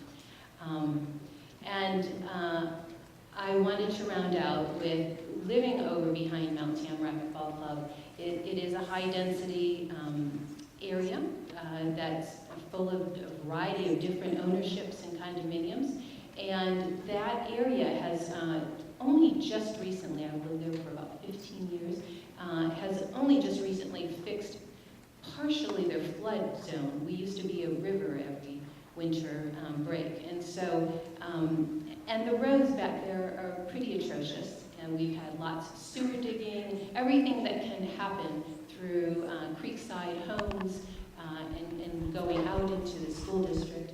I work for the school district, and we now have the complimentary street light that the city probably should have put in years ago, thanks to the Rose Lane development. Because we can't get out of our neighborhood during the school. I literally walk to my work because I can't get out of there. So it has been in one addition that would, in looking at this, if we could look at our own infrastructure first and fix it, as many will say, that would be my perspective of going forward. Okay, thank you.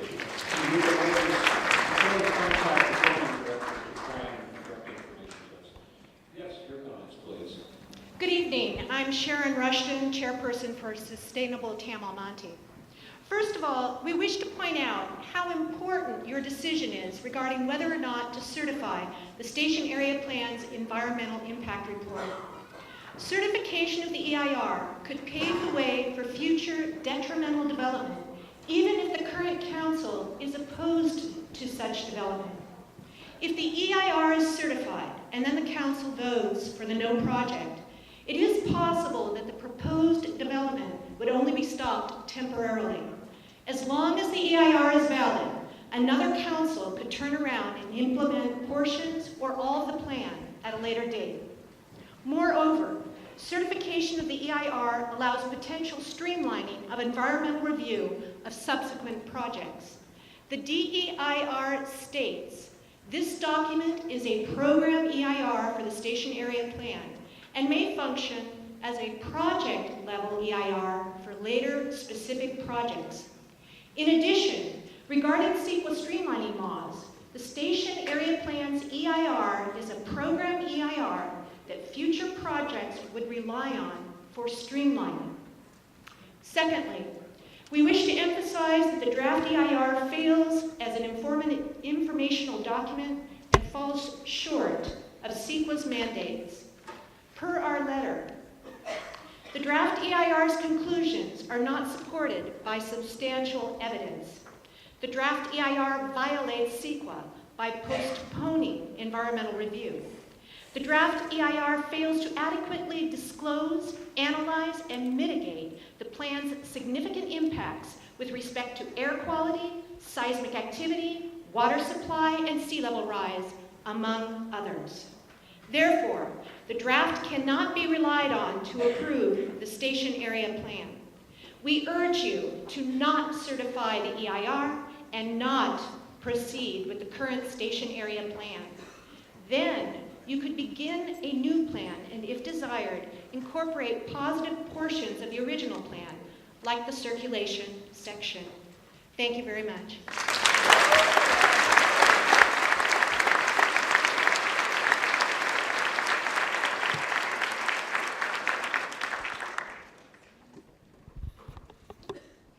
Thank you. My name is Luke Tessier. I'm from Tam Valley.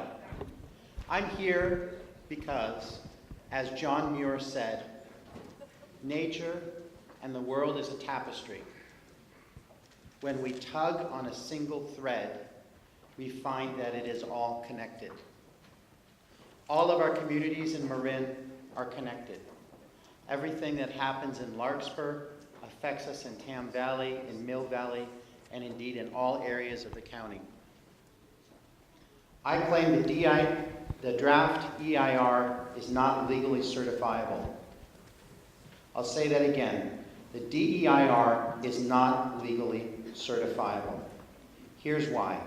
It fails to satisfy many regulatory and procedural requirements of state law, fails to provide any reasonable evidence, studies, or analysis to show that the significant environmental impacts of the plan can be or would be mitigated by the measures it proposes. Effects on air and water pollution, earthquake risk, sea level rise, greenhouse gas, traffic and other transportation-related impacts, habitat and species protection, and many other issues. In fact, even a common sense reading shows that it wouldn't mitigate most of these factors, at best. And it would be preposterous for the city to move towards a certification in this situation. The science and facts of the situation are simply not on its side. That is the whole reason for having a law like CEQA in the first place. Without a certified EIR, the council cannot proceed to vote on the Station Area Plan or contemplate amending the general plan. On the other hand, the city can simply say, thank you, we did the study, we reject the findings, decide the EIR and SAP are not what they want for Larkspur, and decide not to proceed. Contrary to the beliefs of the Larkspur City Manager, the MTC grant agreement does not and cannot compel the city to adopt a version of the SAP. I understand based on new information today there is a small, in the order of $24,000 penalty for this case. This is chicken feed compared to the consequences.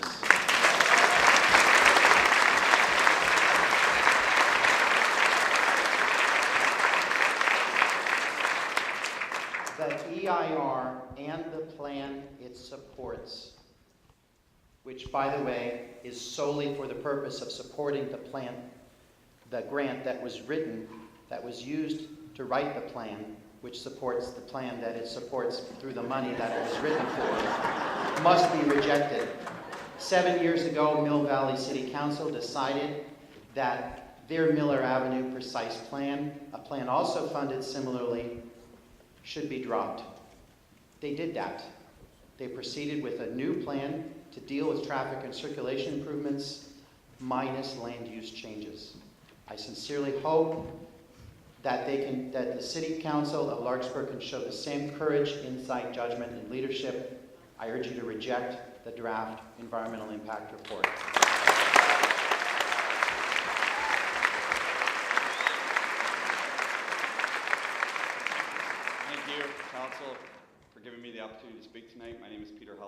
Larkspur. The public comment period is about to close, and with it, the process of gaining input into a plan that the majority of its citizens do not favor. I would like to see a show of hands in this room of people who are opposed to the plan. The process itself is flawed. When a plan is proposed the citizens of Larkspur do not want requires the same people to have to spend time and resources defeating. A simple question that is running through the town is why? Why would a town of only 12,000 residents want to see a potential increase of 2,000 residents in this area when the traffic is already rated at the poorest level? Why would we want to see an estimated 800 students be put in the San Rafael Elementary School and then be told that they will later go to Redwood High School because it has plenty of capacity per the EIR? Why would we want to tax an already limited water supply when we are being asked to cut back on water usage by 25%?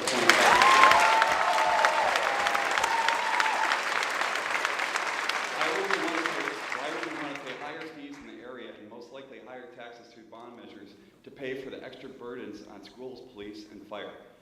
The current residents of Larkspur and all of Marin have nothing to gain from this plan and everything to lose.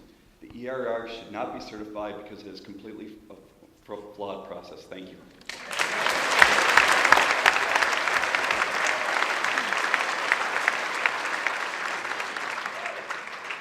Hi, my name is Julie Leitzel. I live in Larkspur, and I'm with a group called Larkspur Fights Back. I do want to thank the City Council and the Planning Commission for being here, and I understand that these issues are so multi-layered, and it takes a lot of time and effort on your part to figure all this stuff out, and that's part of the problem. I'm not an expert on an EIR, and I do understand that this is a program EIR. My concern is that we've heard even tonight that there would be another specific EIR done if a specific proposal comes to fruition or comes before the Planning Commission. I'm concerned because I've heard that within this EIR it says that you can change from a program to a specific and cover specific projects. And it's my understanding that this is something similar to what happened at the Windcut property, and I don't want that to happen here.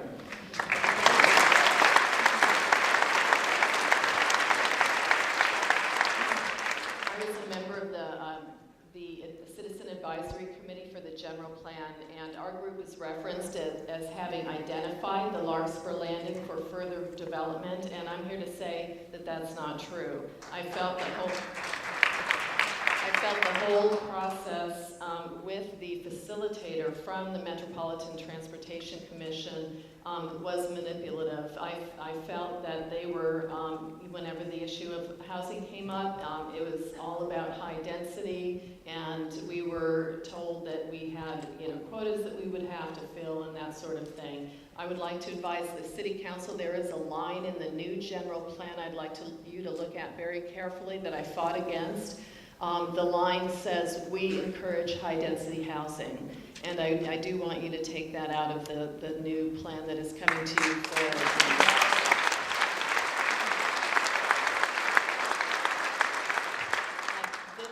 this development is 5 times the number of units as Windcut.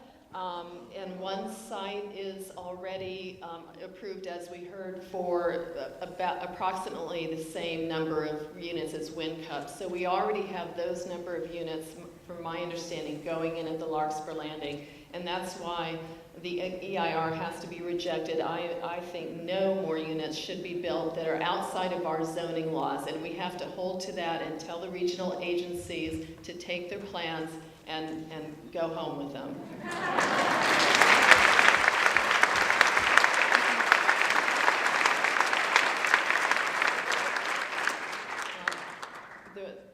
I better wrap this up. LarkspurFightsBack.com and change.org have petitions on the sites, and we have gathered enough signatures in person as well from people going door to door and at the supermarkets.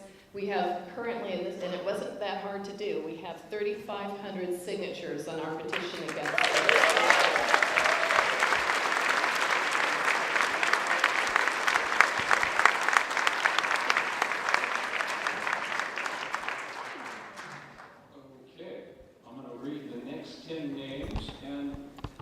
you agree with somebody who has already spoken, feel free to just say, I agree exactly with what Julie said. That allows more folks to speak. So, once again, we'll start off with the next 10. Looks like we're getting a few folks perhaps leaving it up. Hang in there. Kim Burke. Looks like T.G. on Ridge Street. Eric Gregory. Jace Wells. Ruth Pratt. Joseph King. Peter Singleton. Sue Crings. Robert Dalma. And Friends of Mill Valley, Susan Hirsch.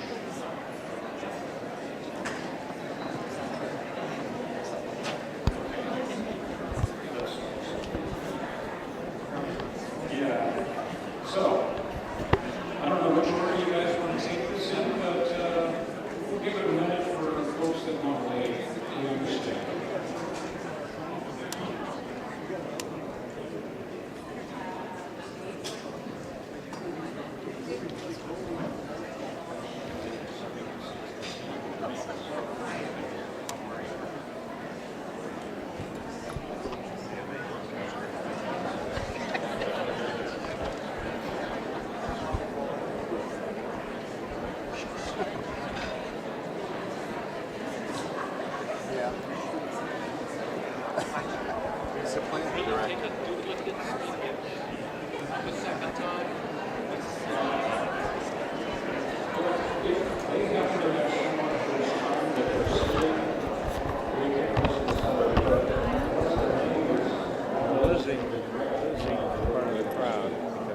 So we have a duplicate in line right now. We'll get to that. We'll see. Okay, I know there are a lot of folks wishing to speak, so we'll get back right into it. You would give us your name and address to please roll. Thank you. My name is Eric Gregory. I live at 15 Piedmont Road in Larkspur. I've been a resident of Larkspur for over 20 years. I'm going to skip over a lot of my comments because I agree with a lot of what you've heard tonight, but just a few informal notes. Just briefly, I'm not an expert in this area. I tried reading it. I really couldn't get through it. So a lot of my opinions come from reading the summary.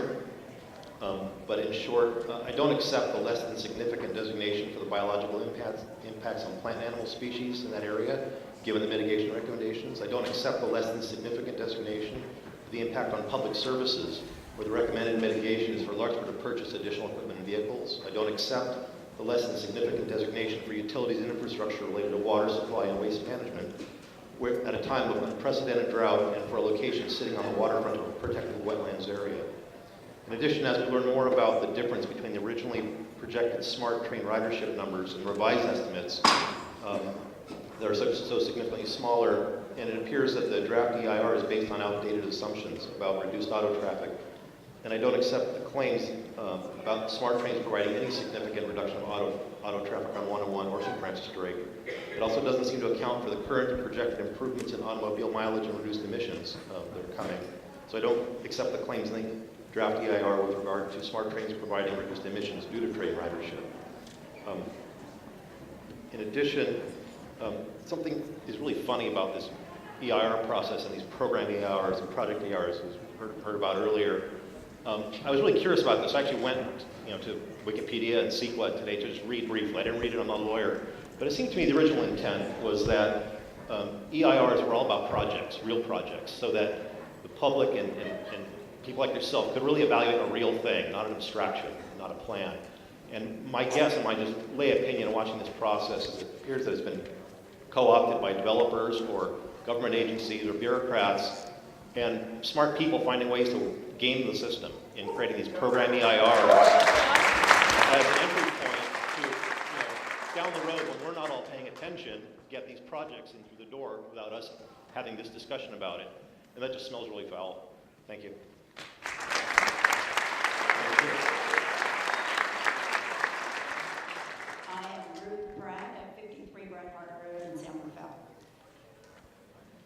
First of all, I personally view that it was egregious enough that Marin County was forced to accept the SMART train.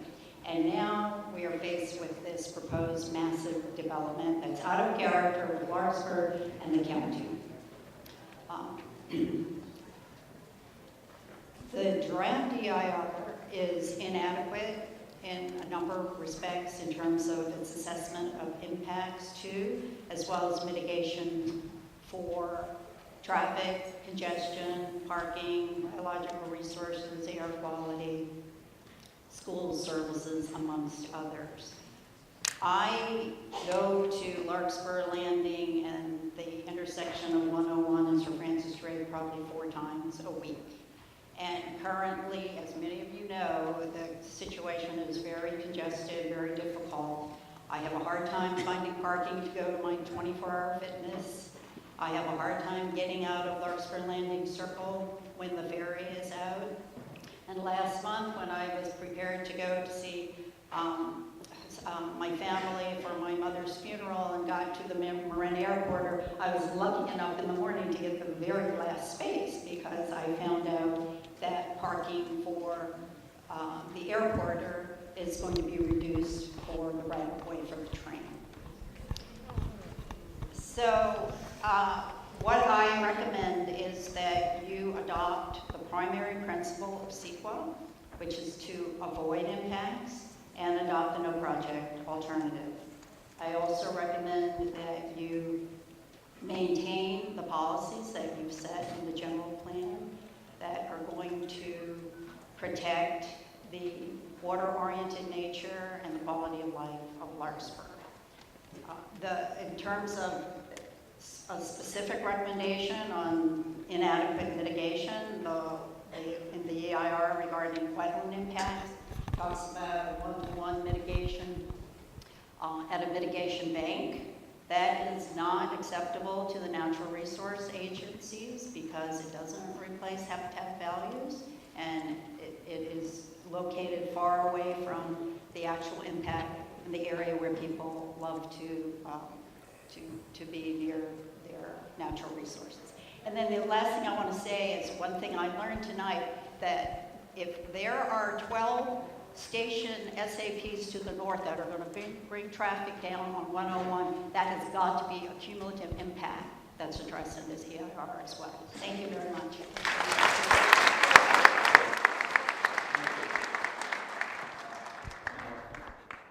Are you up for your time? I'm up for my time. Your time. Okay?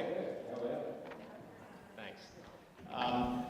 I associate myself with all the comments about the numerous technical defects. Get your name again for the record. Again, it's Joseph Key, Baltimore, West Baltimore Avenue. Thank you.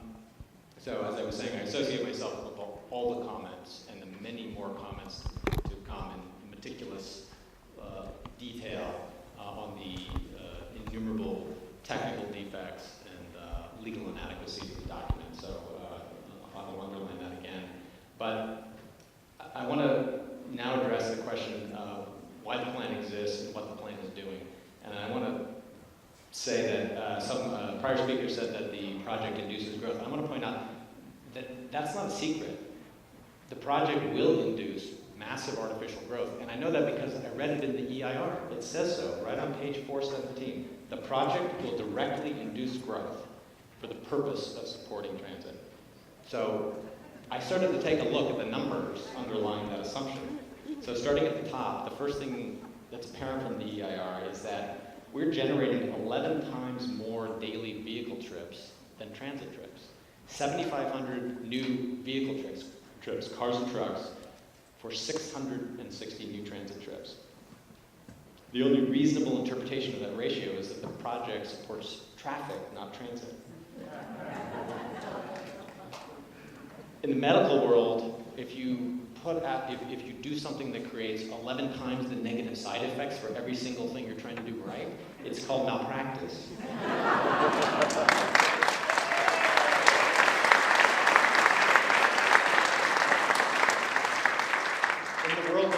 In the world of consumer products, if you do that, it's grounds for an immediate product recall. Sorry, I didn't mean to use the word repopulate. When you take another look at the trips that are going to be generated by the station plan, you realize that the claim purpose for the plan is to support the arrival of the new smart station, and as someone already pointed out, only 110 trips a day to and from Larkspur Landing will be made on smart.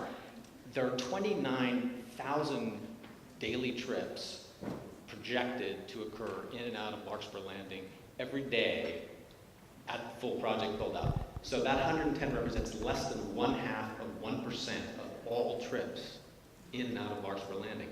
If this is a station plan, getting 1.5% of people to and from the station is a very bad job. In fact, so bad that if you read this EIR and you compare it to the SMART EIR from a few years ago, you realize the number of trips in and out of Larkspur's, the proposed Larkspur Smart Station has actually gone down, which means that the SAP reduces trips on SMART rather than increasing trips on SMART. It's what I call Vietnam-era logic. We have to reduce trips on transit in order to support transit. Thank you.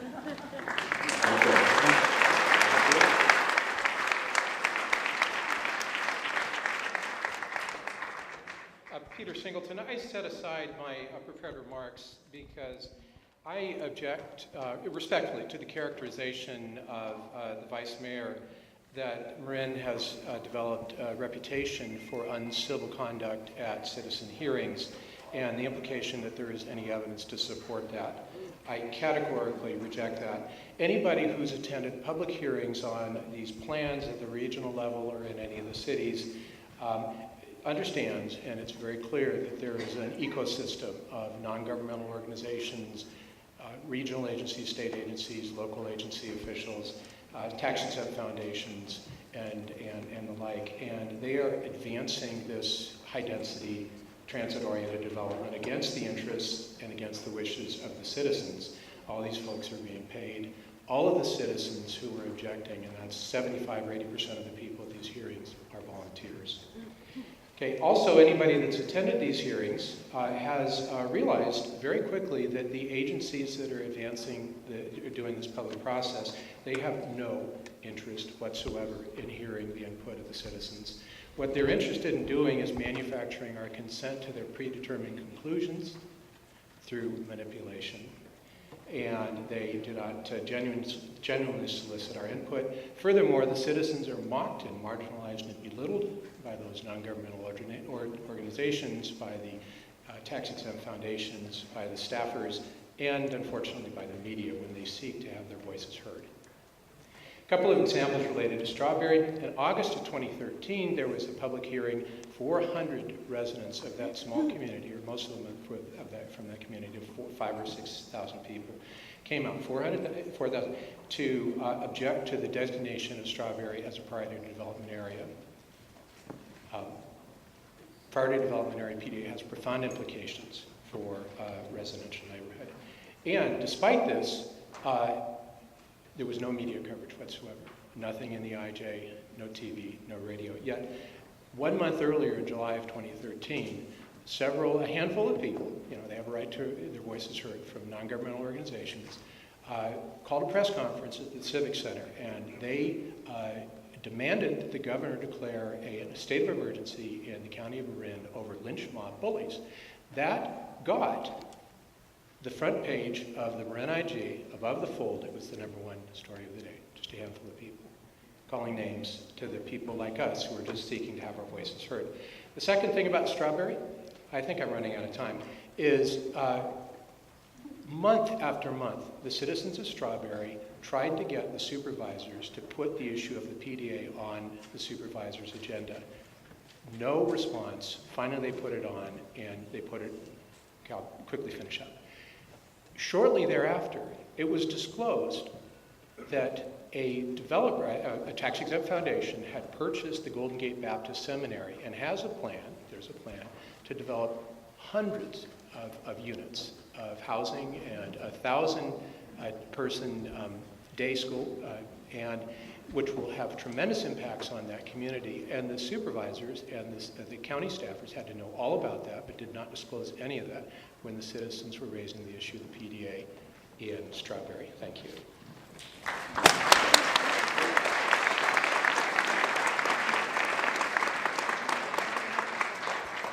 Good evening. My name is Sue Krings, and I'm a resident of Tam Valley and Mill Valley. I wanted to say I support Sharon Rushton's earlier comments and the Sustainable Tam El Monte comment letter on the DEIR. The Station Area Plan's draft environmental impact report is woefully inadequate. Time and again, the DEIR postpones environmental review. To require future analysis and future planning to select or create future mitigation measures is not a mitigation that can be evaluated now. Rather, these requirements defer adequate analysis, disclosure, and mitigation of the impact to a future date. This violates CEQA. The DEIR must include mitigations that can be evaluated now as to whether or not they have merit. Moreover, there could be no benefit from implementation of the Larkspur Station Area Plan that would override the harm, suffering, and loss from the 5 significant unavoidable adverse environmental impacts identified in the draft EIR. I urge you to not certify the EIR and to not proceed with the Station Area Plan. Thank you.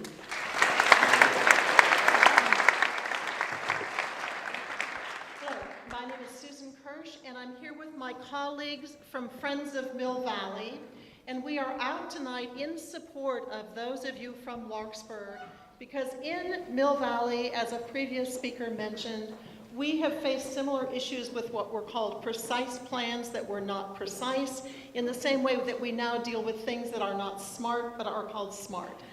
So all of us,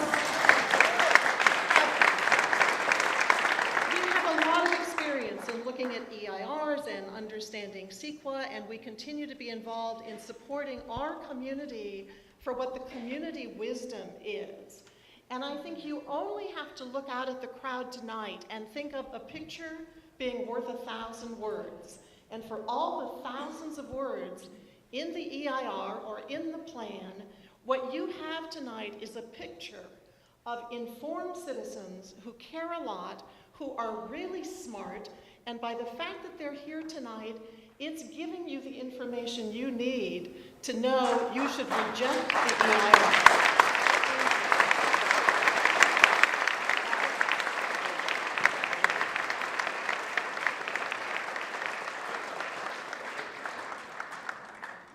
Hi, my name is Robert Balva. I've lived in Larkspur for 42 years, lived on 33 Walnut. I agree with everything everyone's been saying. I don't have too much to say, but if this is all turning on a $24,000 fine, I think that the people in this room would pony up for the money and pay the fine.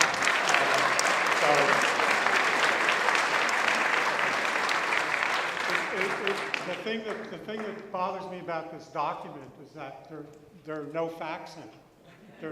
There's nothing in this to tell me what is being mitigated, why the environmental things. I find this an embarrassment, and as a citizen, I feel I'm being given a piece of it's smoke and mirrors. It's a visual effect, and I think if this is the document you're going to approve, it's totally inadequate. This is it's an embarrassment. So drop it.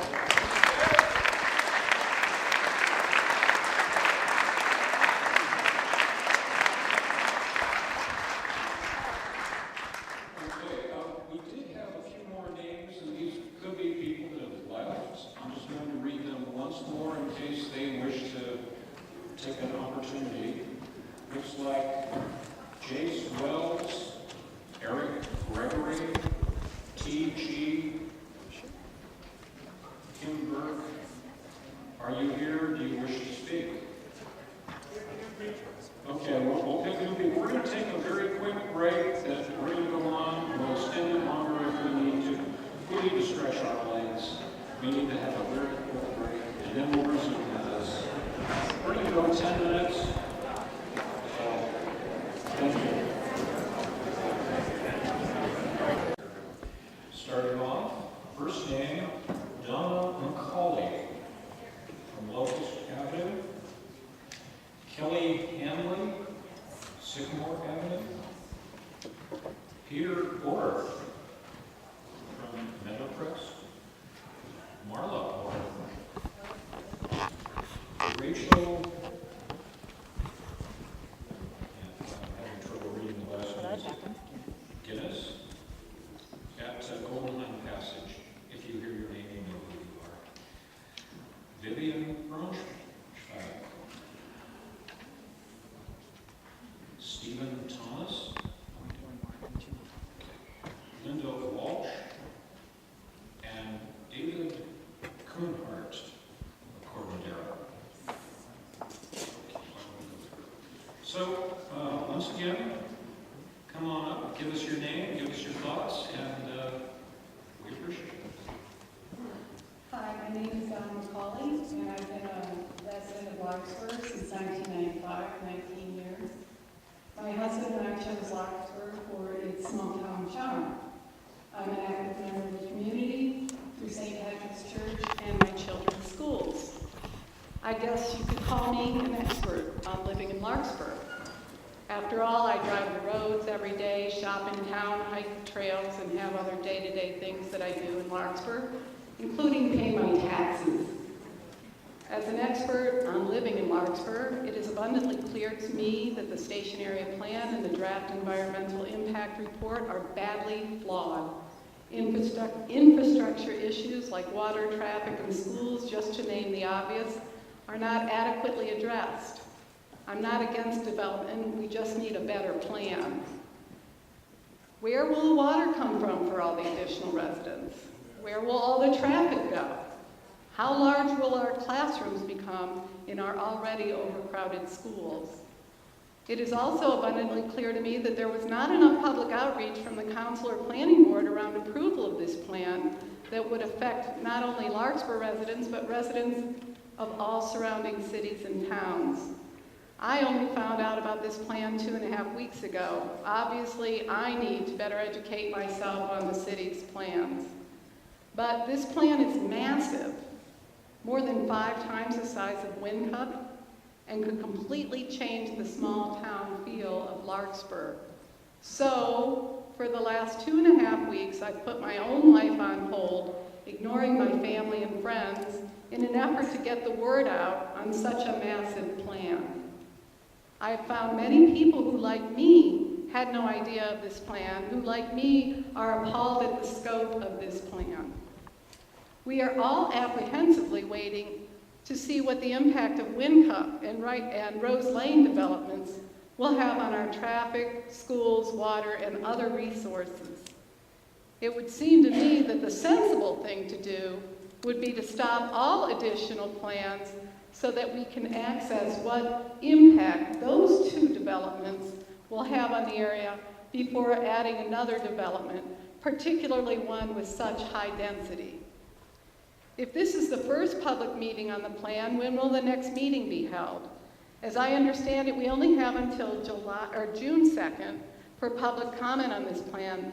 That means we only have 11 days to hold another meeting. No, wait. We only have 6 days because there are 2 weekends during that 11-day period, and this is a 3-day weekend. I find it interesting that this meeting has been scheduled on the Thursday night before a 3-day weekend.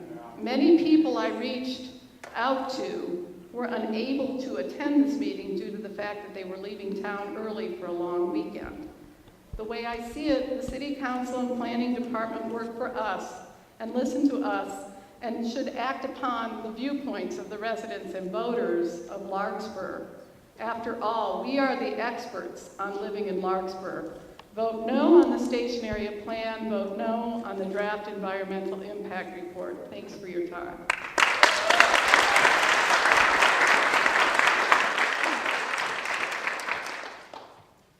Hi, my name is Kelly Spellman Hanley, and I grew up I'm on Sycamore Avenue. I grew up in Larkspur after my parents moved here in 1965. I attended grammar school here and high school in Larkspur. After college and the urban experience of living in San Francisco, I moved to Larkspur with my husband to raise our family. So I've been in Larkspur over 40 years.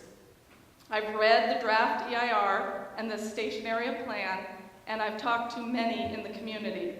I think I speak for the majority of Larkspur citizens when I say we do not want what is envisioned in this plan. The draft EIR is flawed and weak. It doesn't adequately address increased traffic and pollution or resulting impact on our schools, and so obvious, especially this year, the impact on Marin's limited water supply. The plan is designed by outsiders who have no idea what Larkspur is like. It's a desperate attempt originating from ABAG and MTC to push for a huge number of housing units to accommodate their projected population and job growth numbers that even California's Department of Finance sees as overstated and inaccurate. This plan isn't a transit-oriented development with the thought that everyone's going to ride public transportation. It's just a plain old, huge, high-density housing plan for an urban city. And this isn't an urban setting. It's suburbia, exactly what I thought when I moved from San Francisco to Larkspur.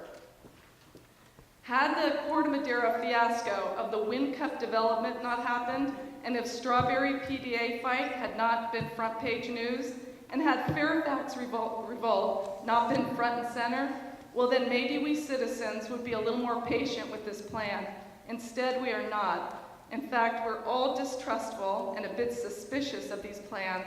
Corte Madera was patient, they okayed their EIR, and the next thing you know, it's a monster development on Tamil Vista that they have now. We know how this process works. We know how to stop this thing right now. The Planning Commission needs to say, we don't recommend this.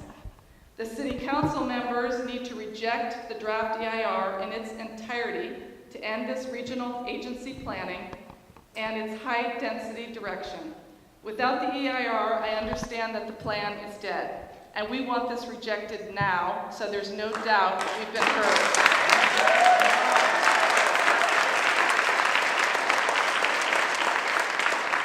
So let's stick with the approved Larkspur General Plan that already adds over 100 housing units in Larkspur. Let's stick with our established zoning laws, no revisions. I hope that immediately following the comment period ending June 2nd, that you, our council members, reject the draft EIR and the SAP. It won't be soon enough. Thank you.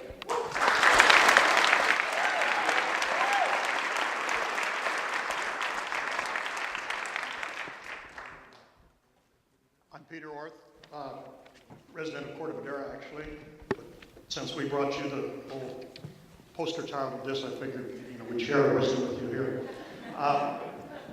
A decade, or maybe really, honestly, it was a couple decades ago, I was hired by the U.S. Environmental Protection Agency to manage the contractors who analyzed, proposed, and eventually performed mitigation and or remediation on Superfund sites in the western states and Pacific.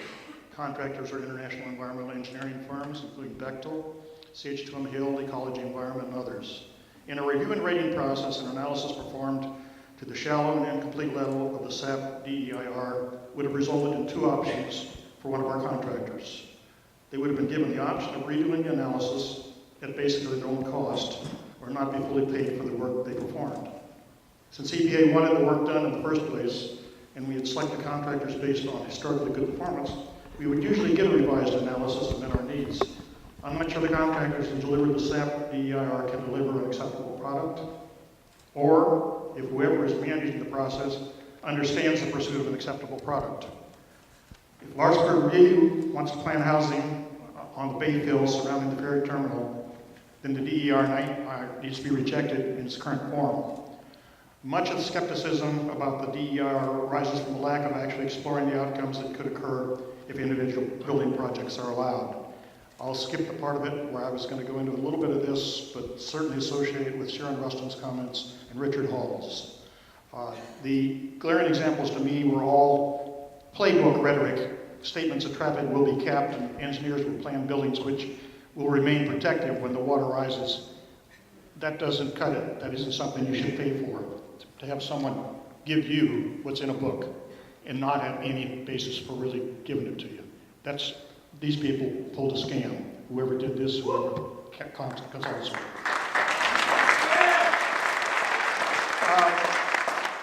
So I really think that perhaps someone could actually pursue the recovery of some of the tax dollars spent on this DEIR and use it to manage the actual process when and if it begins to be needed.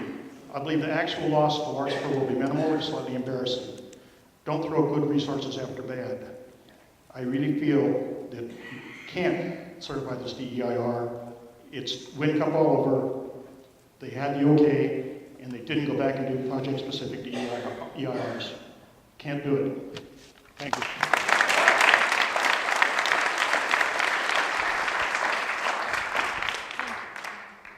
I'm Vivian Braunschweig. I've lived in Kentfield almost 40 years.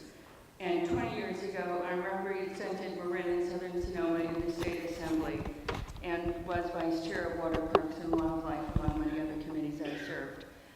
At that time, now it may have changed, but 89% of Marin's land mass was dedicated open space, agricultural, federal, state, county, and city parks.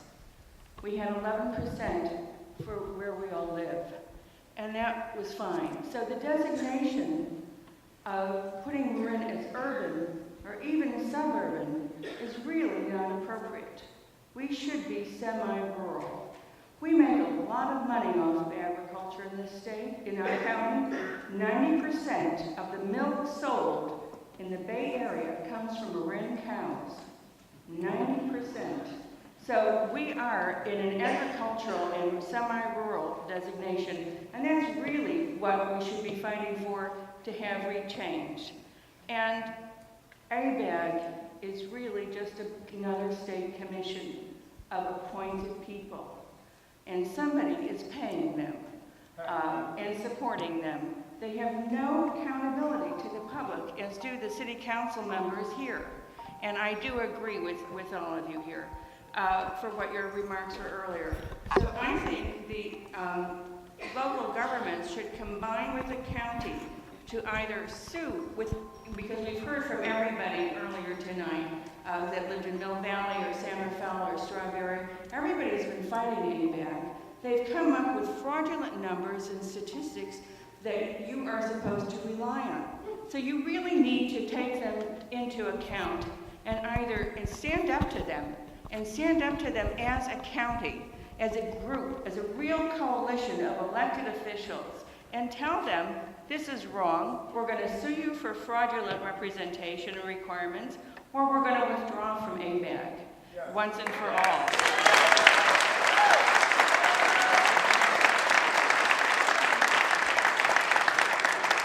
Jobs are primarily being created on the peninsula and San Francisco. That's the housing corridor where it deserves density.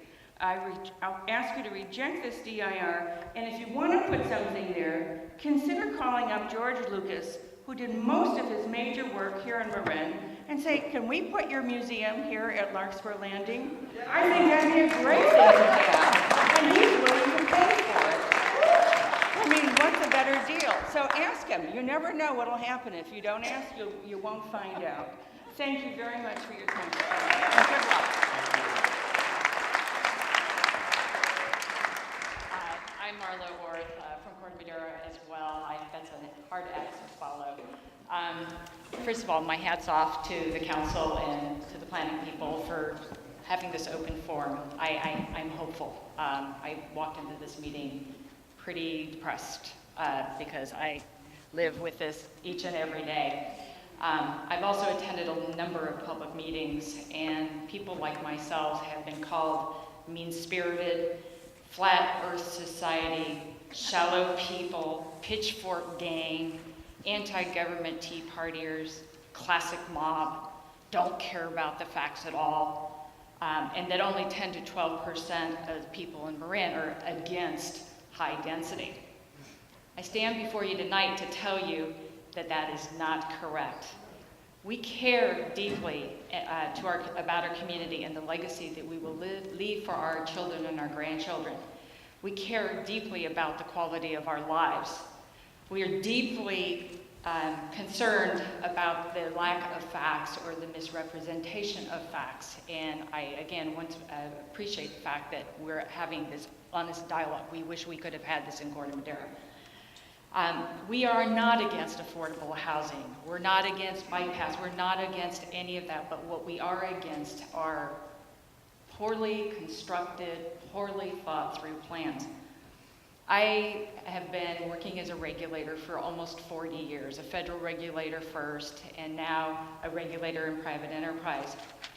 I was probably one of the few people who actually read the dribble of the EIR. It put me to sleep, but I ran a copy and I read through it. It is without a doubt the most flawed document I have ever read in my career. And I don't say that lightly, and I don't say it mean-spiritedly. I say it because there's two things that we consider when we do reviews. Does it pass the red face test? And I will say unequivocally, it does not. And does it pass the voice of reason? And in that case, I think the answer is also no. So without equivocation, I can say, even though I'm not a CEQA expert by any stretch of the imagination, I think it was poorly written. There was a lot of whitewash in there. There was a lot of innuendo. There was a lot of what I call quantum leaps of faith, and I got lost many times, so I don't think it was a matter of organization. It was just that the data just was not there.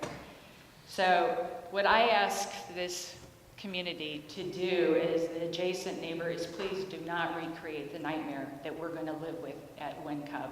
I don't even think we have the beginning sense of what that will be, but I will tell you a personal story, and then I will see to anybody else who wishes to speak. I had an emergency a couple of months ago. I needed to go to Marin General. I made the foolish mistake of getting off on Tamalpais and getting on the freeway. From just above Marin Joe's to Marin General Hospital took me 42 minutes. I had to stop at the fire department to get oxygen.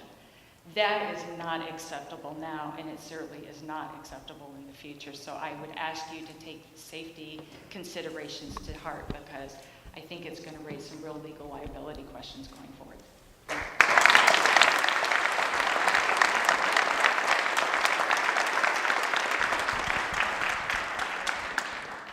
Good evening. Thank you all for your public service. My name is David Kuhnhart. I'm from Christmas Tree Hill in Corte Madera. We've written to the planning department and to the council some recommendations for taking advantage of this present circumstance. Yes, I am guilty of being a serial volunteer in a citizens advisory and planning in Corte Madera.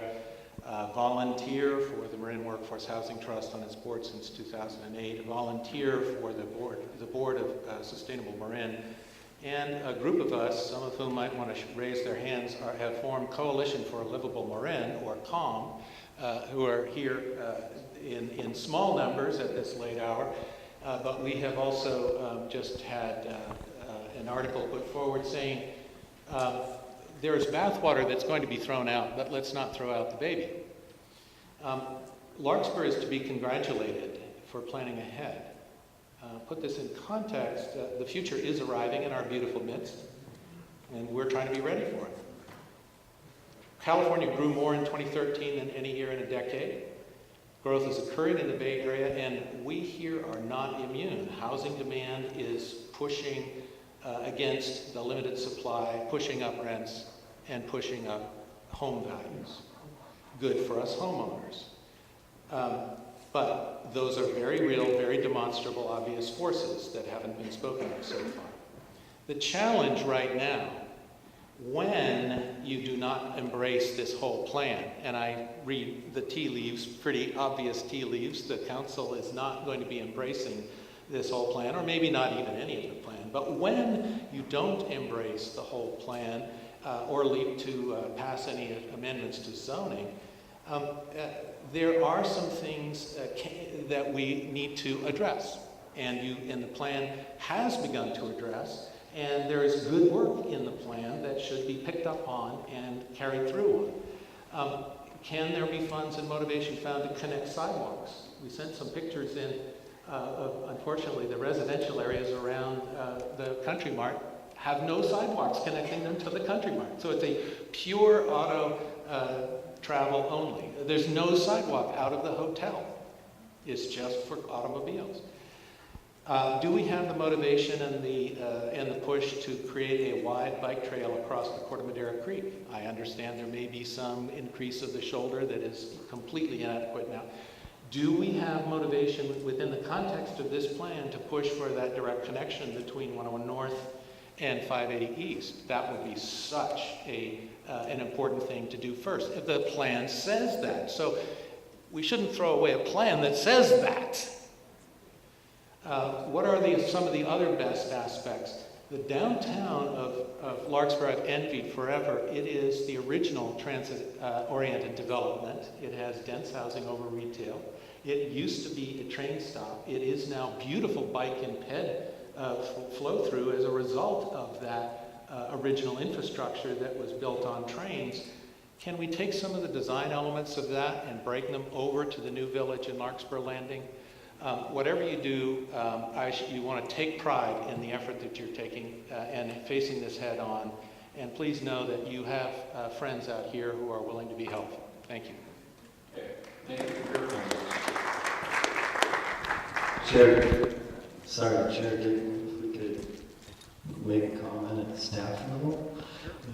One of your speakers stated that June 2nd was the decision date for the process, and I know you stated already that's not the case, but just to clarify, June 2nd is the closing of public comments on the draft EIR, and that means the submission of public comment for consideration by the consultants as they prepare responses to those public comments.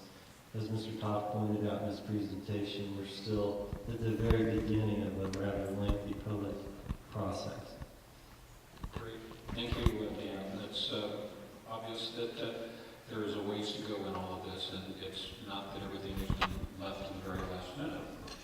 Let's see, I have a few more names that were listed. Apparently they may have already left. What was the name again? Tell you what, I'm going to read out the other names that I have. Looks like Rachel. I'm having trouble reading it. Somebody on Golden Hill Passage in Corte Madera. McGinnis.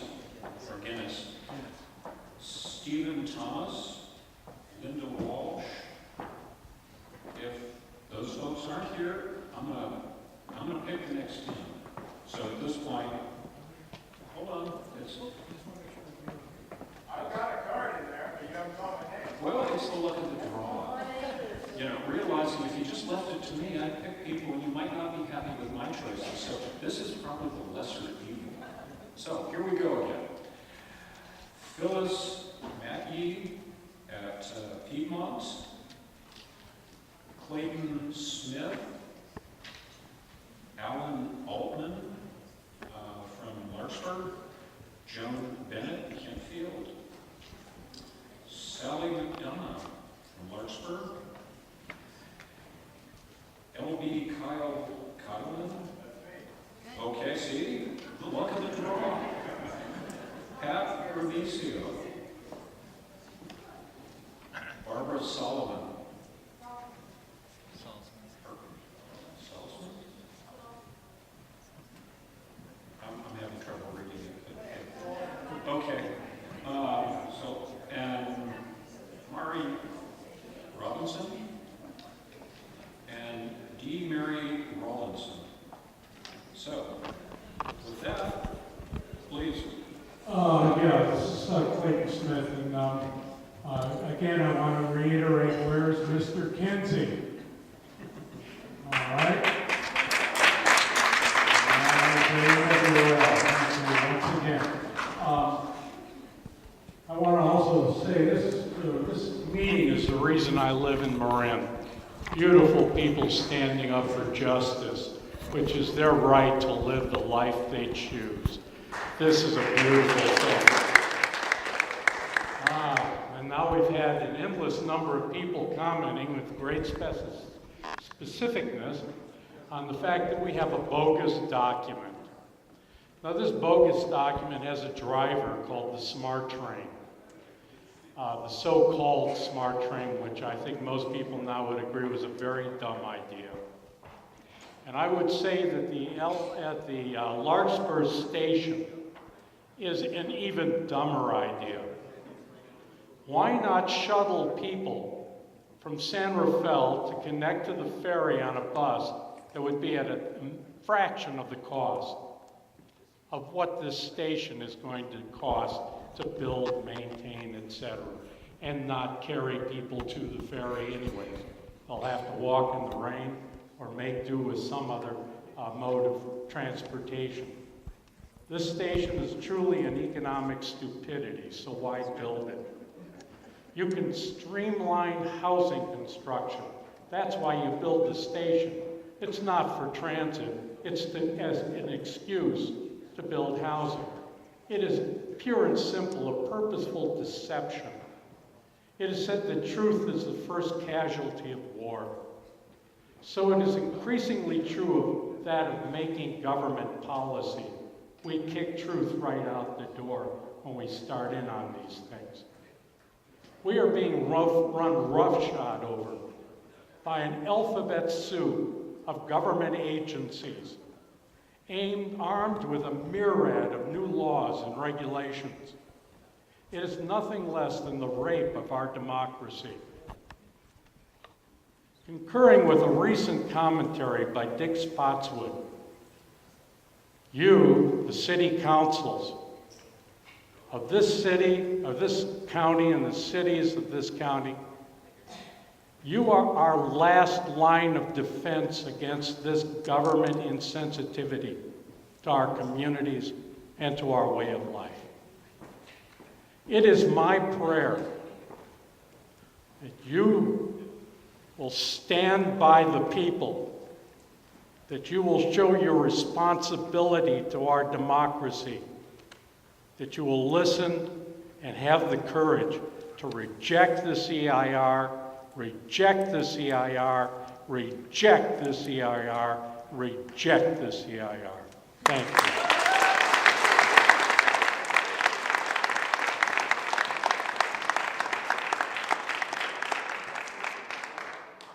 Hi, I'm Sally McDonough. I live on Elm Avenue. I think you all worked with many of you, not all of you, on different projects in the community, and we know how much time you give, so appreciate that. The following are a few examples from the DEIR after it accounts for mitigations. Page 251. The DEIR says that the plan will significantly and unavoidably increase greenhouse gases. That's after accounting for mitigations. On page 187, DEIR admits that air quality impacts would remain significant and unavoidable, again after accounting for mitigations. On page 164, the DEIR states that the effectiveness of proposed strategies to address traffic are unknown. On page 89, the DEIR admits that the plan is not local. It is a regional growth plan for the Bay Area. On page 198, the DEIR states that land use changes have an even greater impact on water quality than global climate change. On page 387, the DEIR states that the water supply available to the city of Larkspur may not be adequate for the project. This was written, I believe, 2 years ago. I'm not sure when it was finally written, but we are in the third year of a drought. Obviously, we do not have adequate amount of water. People have been talking about hostile views. I am not hostile to opposing views. I welcome opposing views. That's part of what makes our country great. But I am opposed to outside regional agencies imposing a vision of urbanization on our small town.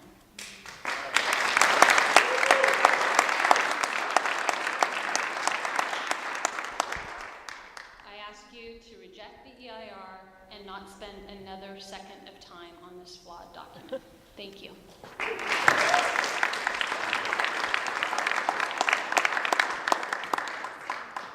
See, the system works. You catch your turn. Kyle. So, I already introduced myself, Kyle Kyleman. I'll spare you the spiel about who I am and what I do. But I will say this. Thank you all for your service, because I did run and I thought it was the hardest thing I ever did, with the exception of being a stepdad. So running for office isn't easy, and I appreciate those of you who have gone through that process. It's brutal. Now, having said that, I ask you to take note of the fact that, with possible exception of one rather ambiguous person, that not one person has spoken in favor of you adopting this document. Not one. Right on. So, where do we go from here, assuming you say no to the document? And the community, just one more time, has spoken. This room was packed. I don't remember seeing, even at the Civic Center, this many people. This was about 500 people. You know, it'll be interesting to see what the IJ calls it, but that's my view. It's about 500. So, I ask you to think outside of the box going forward. I ask you to reject SMART entirely. SMART was sold to the community as a bill of goods. It was promised to be non-impactful. It was supposed to help traffic. But we heard tonight one estimate that it will generate as much as 10 or 11 times as much traffic because of the mandatory building requirements. Those state mandates, those ABAG mandates, and those Planned Bay Area mandates that force building construction on our communities. Now, this is a peninsula with limited choke points of access. Golden Gate Bridge, San Rafael-Richmond Bridge, there are only so many ways in and out of this county, and if you keep packing people in here, yeah, there'll be some serious problems with water, and most importantly, I think, quality of life. And that is a very hard thing to judge in an environmental impact report. They do mention it, but they don't really go into it. So think outside of the box and not only say we reject this environmental impact report, but the whole concept of SMART may have to be rethought. The gentleman just said maybe shuttles from San Rafael. I think that was the original concept that it was sold as, because there were problems and issues with getting the train all the way to Larkspur. So let's look at getting SMART stopped at San Rafael. And let San Rafael deal with it. It was Al Boro's idea. Al Boro was in conflict of interest as the mayor when he ran, and I know because I ran against him. He was in conflict of interest because he was also sitting as the head of the SMART train while he was representing the people of San Rafael. And if that isn't a conflict of interest, I don't know what is. Thank you and good night.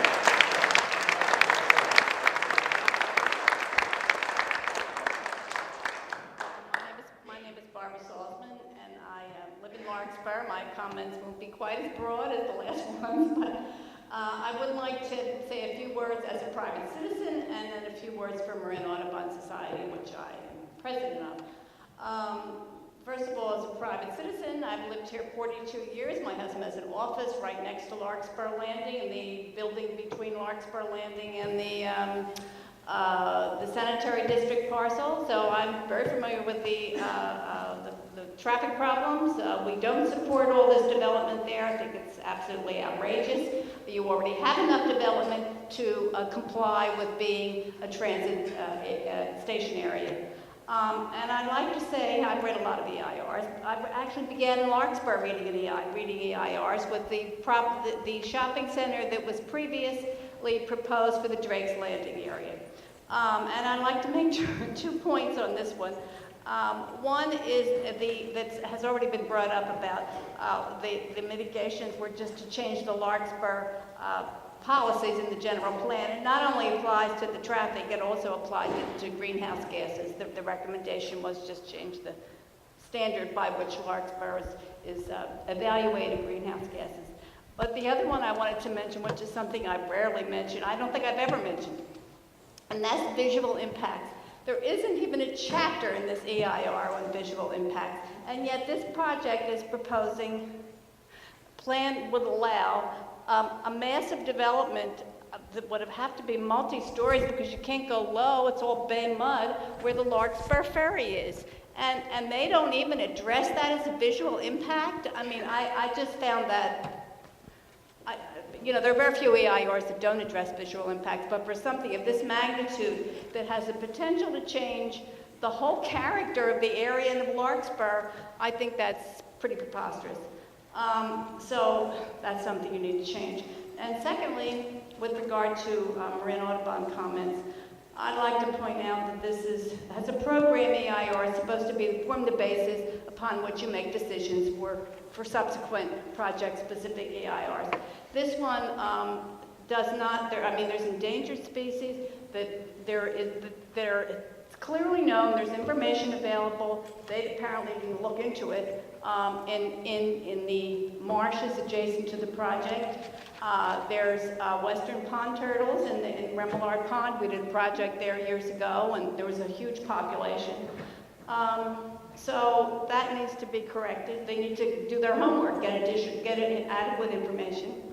And the mitigation, this has been mentioned, but the mitigation recommendations or possibilities for wetland impacts was allowed to be credits in a mitigation bank, which is really not acceptable for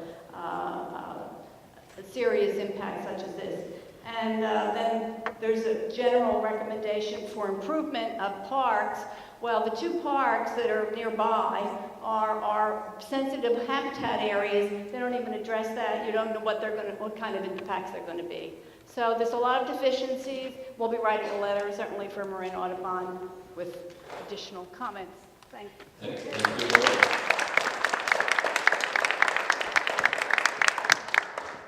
Hello, my name is Mari Robinson, and I would like to cede my time to Ed Yates. Mr. Chair, members of the Planning Commission, the City Council, I'm Ed Yates. I'm an environmental lawyer, and I live in Larkspur, California. A point of information before if you'd hold off on my time, Mr. Chair. Cheryl Tanisovich is also going to cede some time, and I have my own speaker slip. Would you like me to stay up here and do the 9 minutes, or would you prefer I go back, sit down, and come back up? Well, technically speaking, the other people, we may not get to them, and that would preclude someone else from speaking. So, but given that it's 9:30, we've probably got another good hour if things go quickly. Looking at the number of folks, you may get another shot. So if you can, just do it separately. Does that work for you? Let's give him the time. I'm hard of hearing, so you wanted me to sit down. We want to give him the time. Tell you what, we'll give you 6 minutes. What's that? We'll give you 6 minutes at this point. Okay, we'll start off with that. Thank you, Mr. Chair. So, again, I'm Ed Yates. I'm an environmental and land use attorney in Larkspur. I represent Community Ventures Partners, which is a nonprofit here in Marin, focused on socially equitable and environmentally sustainable development. I also am speaking on behalf of tonight, Larkspur Fights Back as well. I have approximately 25 years of experience in environmental impact review, law and policy, and I have a lot of experience in the EIR type processes from which I'm going to make my comments on, from writing the regulations from the National Environmental Policy Act to helping governments like Cuba and Colombia write their own EIA laws. So I've seen a lot of interesting processes all over the world, and I have to say this is one of the more interesting CEQA processes and planning and zoning processes I've ever seen.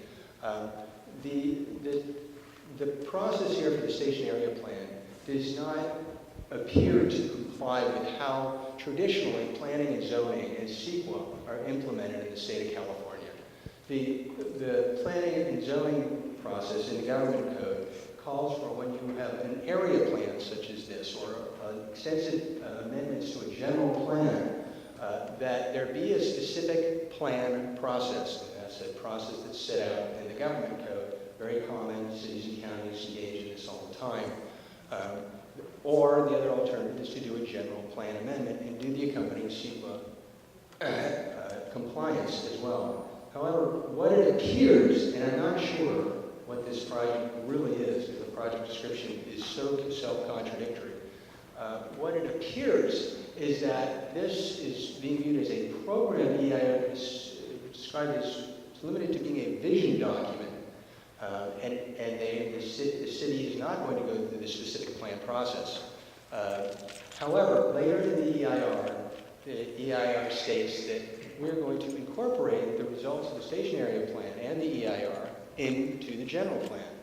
Well, if the city chooses to do that, and it certifies the EIR, and nobody litigates that EIR, as Mr. Keene has pointed out, that document is still valid, arguably, although one could certainly argue against it. But what it says in the EIR is we are going to treat this, we are going to incorporate it in the EIR, and we're going to treat this as project level analysis.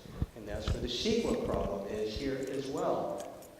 Again, the DEIR describes this as a program document. It says that we don't need to do specific impact analysis, such as gathering data and doing certain modeling. Because this is a program document, we'll do that later. However, it says specifically several times in the EIR that we are going to use this EIR analysis as project level analysis. Well, thank you for disclosing that, because a lot of the public is concerned that that's exactly what you're going to do, that you're going to do a truncated analysis in the program EIR and then certify it, and then later on say, we're done with this process because the CEQA allows for tiering. But this is not what CEQA envisions. CEQA envisions doing a general plan amendment or specific plan amendment, doing that complete EIR. Even if you calling this a vision document and a program document, you can't defer impact analysis to later stages, at least according to the California Supreme Court and Laurel Heights Improvement Association versus the University of California, which is said at the program level, you have to assess all the impacts that are reasonably foreseeable from related projects that are down the line. So you cannot defer that. You also cannot defer mitigation measures either. So the process itself is not following the government code or the public resources code. And the citizens, I think, the community is very concerned about that. People have asked me, is this like WinCo? My answer is no, it's not like WinCo. It's worse. And legally. And the reason is because you may not have liked Board of Madera's process, but they actually have an argument that they followed the tiering procedures in the California Environmental Quality Act and use section 21083.3 to exempt a later project. You haven't done that because you didn't do the general plan amendment CEQA analysis. So let's look a little bit at the EIR itself. And I've reviewed hundreds, if not thousands, of CEQA and NEPA and EIA documents. This is one of the poor ones I've ever reviewed, and it's mainly because it keeps saying, we don't have to do that kind of analysis, we'll do that later at the project level. Again, the Laurel Heights decision, and there's probably a dozen cases that are progeny of Laurel Heights say, you can't do that. You have to do the impact analysis that you could reasonably do at that point.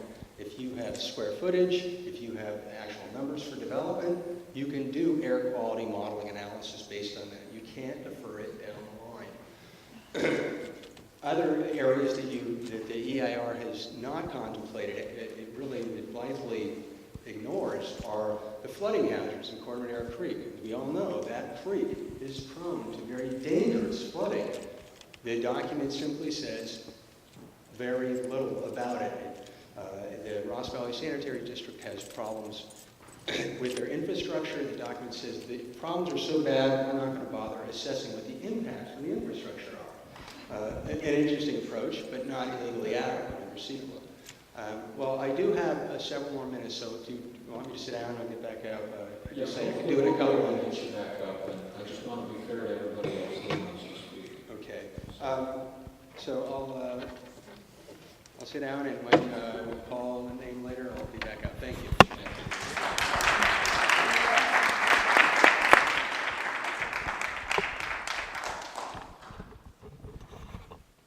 Are you one of the speakers we call? I am. And your name? Your name, please. Dee Marie Rollinson. Okay. I've lived in Larkspur now for 15 years. I'm very happy to be citizen here. I am going to cede my time, though, to Ed Yates because I feel he has some good information to share.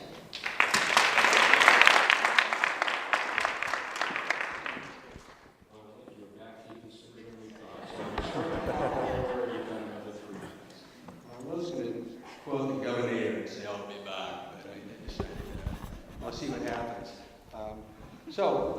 I was discussing some of the inadequacies of the impact assessment, and I mentioned Ross Valley Sanitary District and as well as the hazardous flooding, potential impacts to flooding hazards on Corte Madera Creek. Another couple of areas where it is sorely deficient are the biological resources section, which limits the analysis for some reason. There's no authority for this under either CEQA or any kind of scientific tradition. Looking at biological impacts within 100 yards of the project. There's really no reason or precedent for doing so. Right across the creek, of course, is the Corte Madera Marsh Ecological Reserve, which houses the most biologically diverse and important place in Marin County. It has a number of endangered species and habitat we don't have anywhere that we are losing all over the San Francisco Bay. Very little impact analysis outside of that 100-yard zone. Perhaps the most obvious deficiency in the document regards water supply analysis. The Water Code, SB 610, under Water Code Section 109.10, requires that any development proposal for over 500 residents must be accompanied, the DEIR must include a water supply assessment.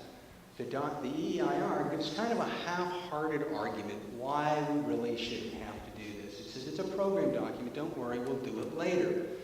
Well, of course, later is when you're going to piecemeal the project into smaller pieces and get under 500. More importantly, California case law specifically says you can't do this, and that where is the time that's best to do a water supply assessment? At the program level, of course. And that's the Stanislaus Heritage Association versus the County of Stanislaus, which said in an area plan, very analogous to our situation. In fact, it is an area plan. The agency is required, the lead agency is required to do a study of the water supply. And that there is no exemption that the CEQA has for this contention in the EIR that they don't have to do one at this stage because there's no permitting involved. Finally, I want just a couple more minutes. The project objectives in the document are also impermissibly narrow, and they're also contra, really, what the work that your planning commission has done. One of the main project objectives that narrowly tries to limit the scope of the alternatives says that there's got to be affordable housing at Larkspur Landing. Where does that come from? It certainly does not come from your general plan and your housing element. Your housing element provides for spaces in North Magnolia, downtown, Bon Air, the Cincinnati Winery. It does not provide for future affordable housing at Larkspur Landing. Yet that project objective is being used to exclude any other reasonable reduced development alternative. One more point I have, and that goes to something that I'm sorry, typically I don't deal in rumors, but I have heard that there are several city officials that have been saying, well, maybe we won't use the land use portion of the EIR and the Station Area Plan. Maybe we'll use it just for the transportation analysis. I would look and read that transportation analysis real carefully, because almost all the analysis has to do with TDM and trip caps, of which there's absolutely not one single word of evidence that they work. It does not, the Station Area Plan and the EIR do not assess in any way, or even include as a project description measure, the infrastructure improvements on Sir Francis Drake that everybody here is talking about. So you're really going to have to go to back to the drawing board.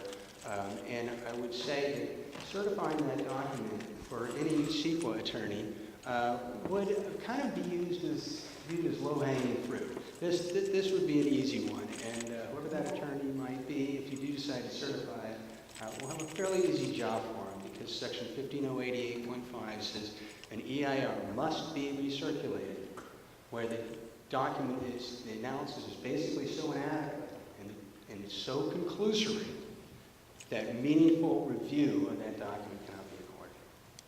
I urge you to not certify the document, go back to the drawing board. Thank you for your time.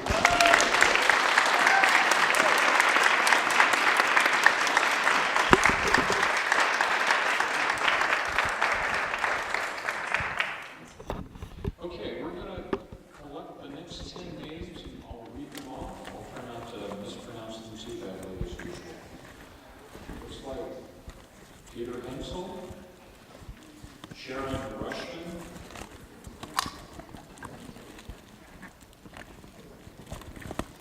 Bill Gleason in Kentfield.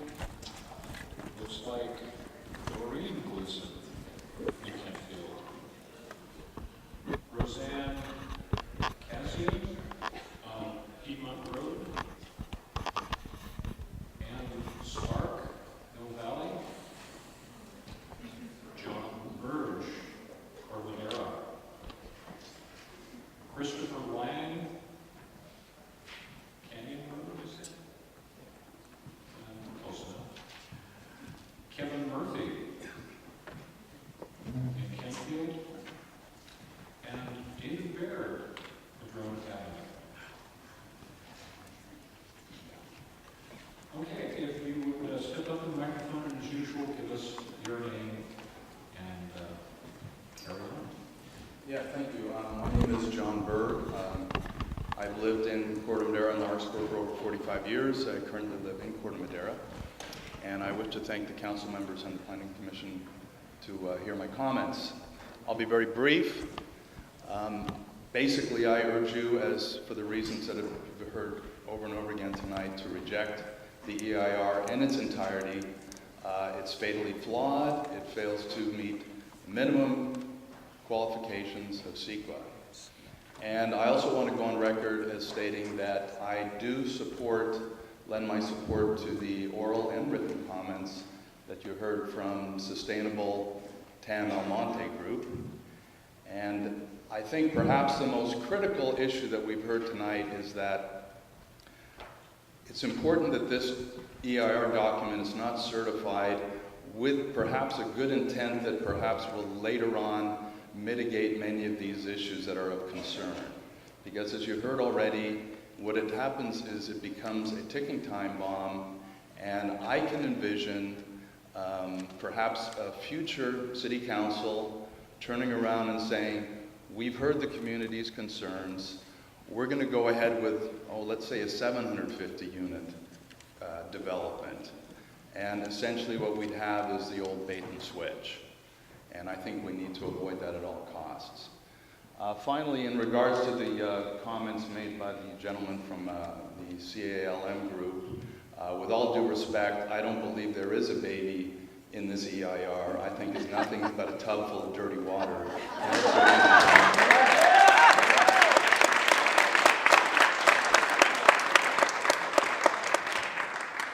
Hello, I'm Roseanne Cassian. I've been a citizen of Larkspur for 20 years, and I'm going to cede my time to my neighbor Joe King.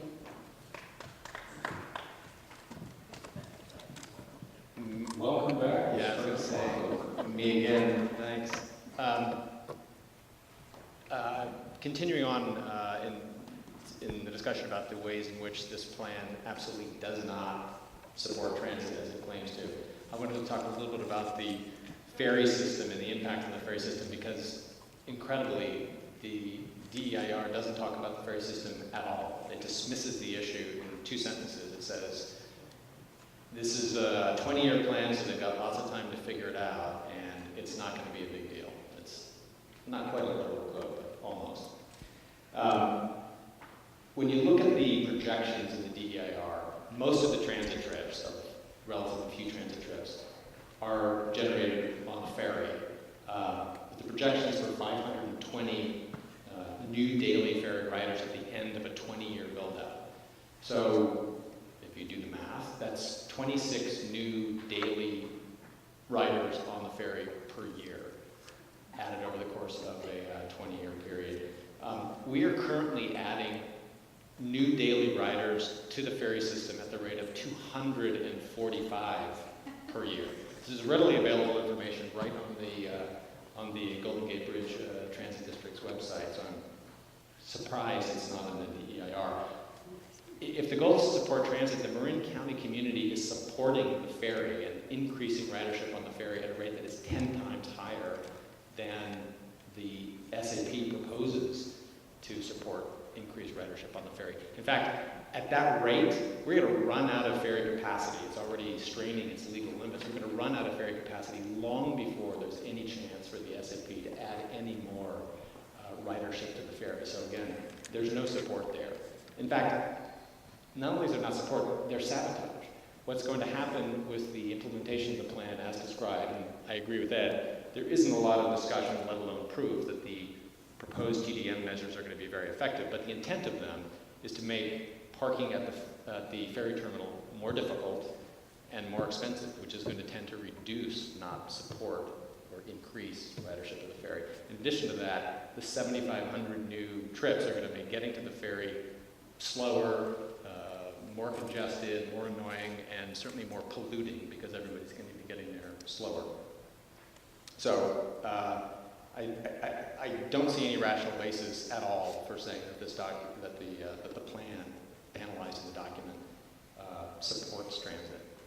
It does the opposite. In fact, it's going to reduce the already burgeoning growth of ferry use. That's the end of the comment on the ferry, but I wanted to pose a question or make a comment, I guess, in the form of a question to everybody. I've heard now several times, sometimes sort of breezily, sometimes ominously, that we're at the beginning of a very long process. And I'm just trying to understand why that has to be. Why are we making this a long and drawn-out process? Do you honestly need more information and more public feedback than you're getting? I mean,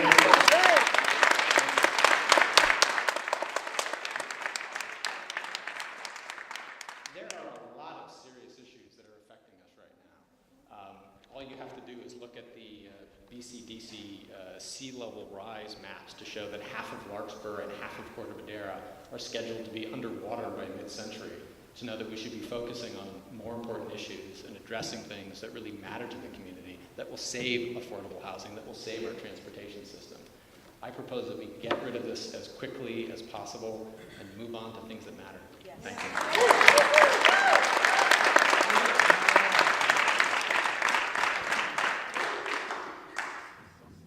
My name is Ann Spade, and I'm on the executive committee of the Sustainable Town Monte Group, which has already presented their comments in my YouTube.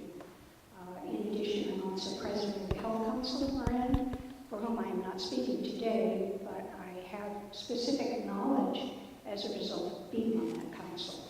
And in that capacity, I would specifically mention that should you certify this EIR, you will be required to override significant, adverse, unavoidable impacts.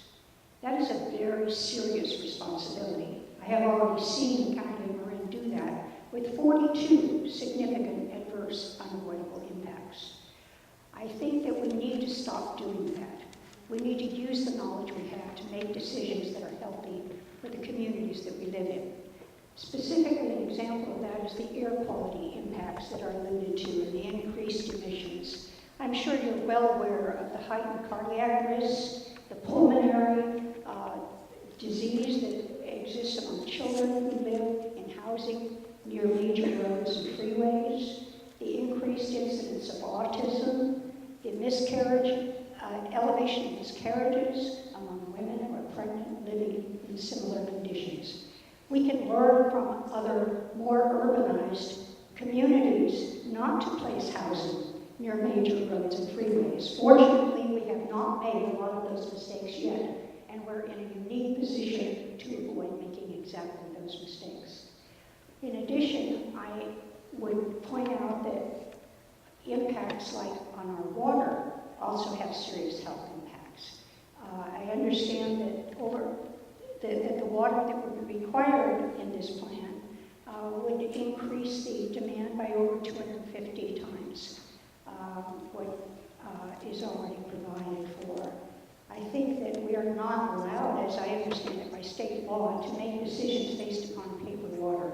And this can only be construed as paper water. You do not have enough water. In fact, our communities in Marin have conserved in order to try to get back to a sustainable level of living within our watersheds. And this plan is in complete conflict with that. We need to pull back from using watersheds outside of Marin County, not adding more population to consume more. So I would urge you not to certify this EIR, not to be responsible for overriding considerations of adverse impacts. Thank you.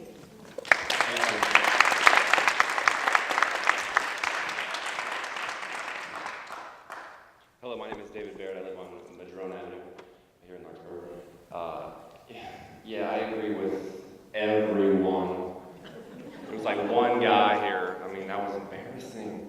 And that's the thing, it's embarrassing that this is even happening. I mean, we got places to be. I would rather be in my hot tub smoking a bowl, okay, in the woods. That's why I moved to Larkspur 3 years ago. I had enough urban. Urban's great. This is a legitimate thing, LSA. You guys have a respectable job, a legitimate skill. It just gets a little creepy when it comes out here in the suburbs and it gets imposed on us like this. Look, I don't need to go down this witch hunt with all the property front running and all the, officials trying to get on ad hoc, AKA no minutes, subcommittees trying to get on what's going to happen with these properties, and they're, doubling from 12 to $24 million, and the people fleeing to the Philippines, and getting recovered by the FBI a month after, submitting plans for Opportunity Site 5. It's just weird. I mean, we really need to address the illegitimacy of this process. I think where I'm from, I'm sorry that it has to be this personal, but where I'm from, real leaders step up and they resolve the threat to the community. As a father with 3 small boys under 4, whether it's in the woods or out in the city, if there's a threat, I resolve it immediately. That responsibility of their protection falls to me, and our protection falls to you right now, and we need your leadership. We need you to actively protect us.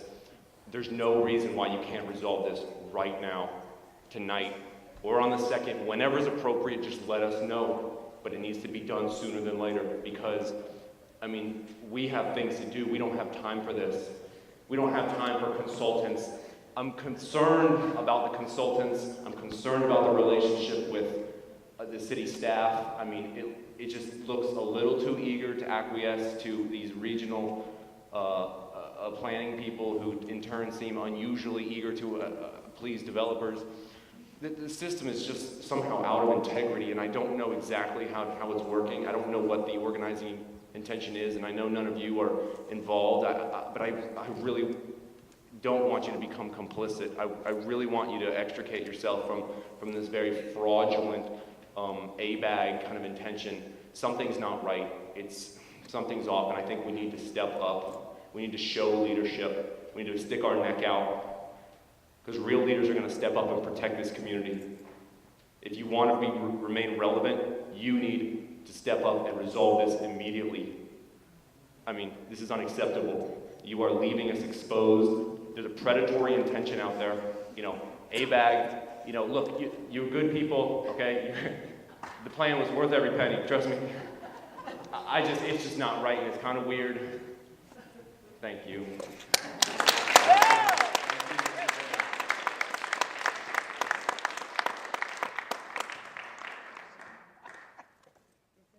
We have a group of other names. Looks like they must have already left. We're going to pick 10 more, and they're pretty good odds we'll be able to get most anybody. I got all night. A couple minutes later for you. Please bear with us. So, with that, the next 10.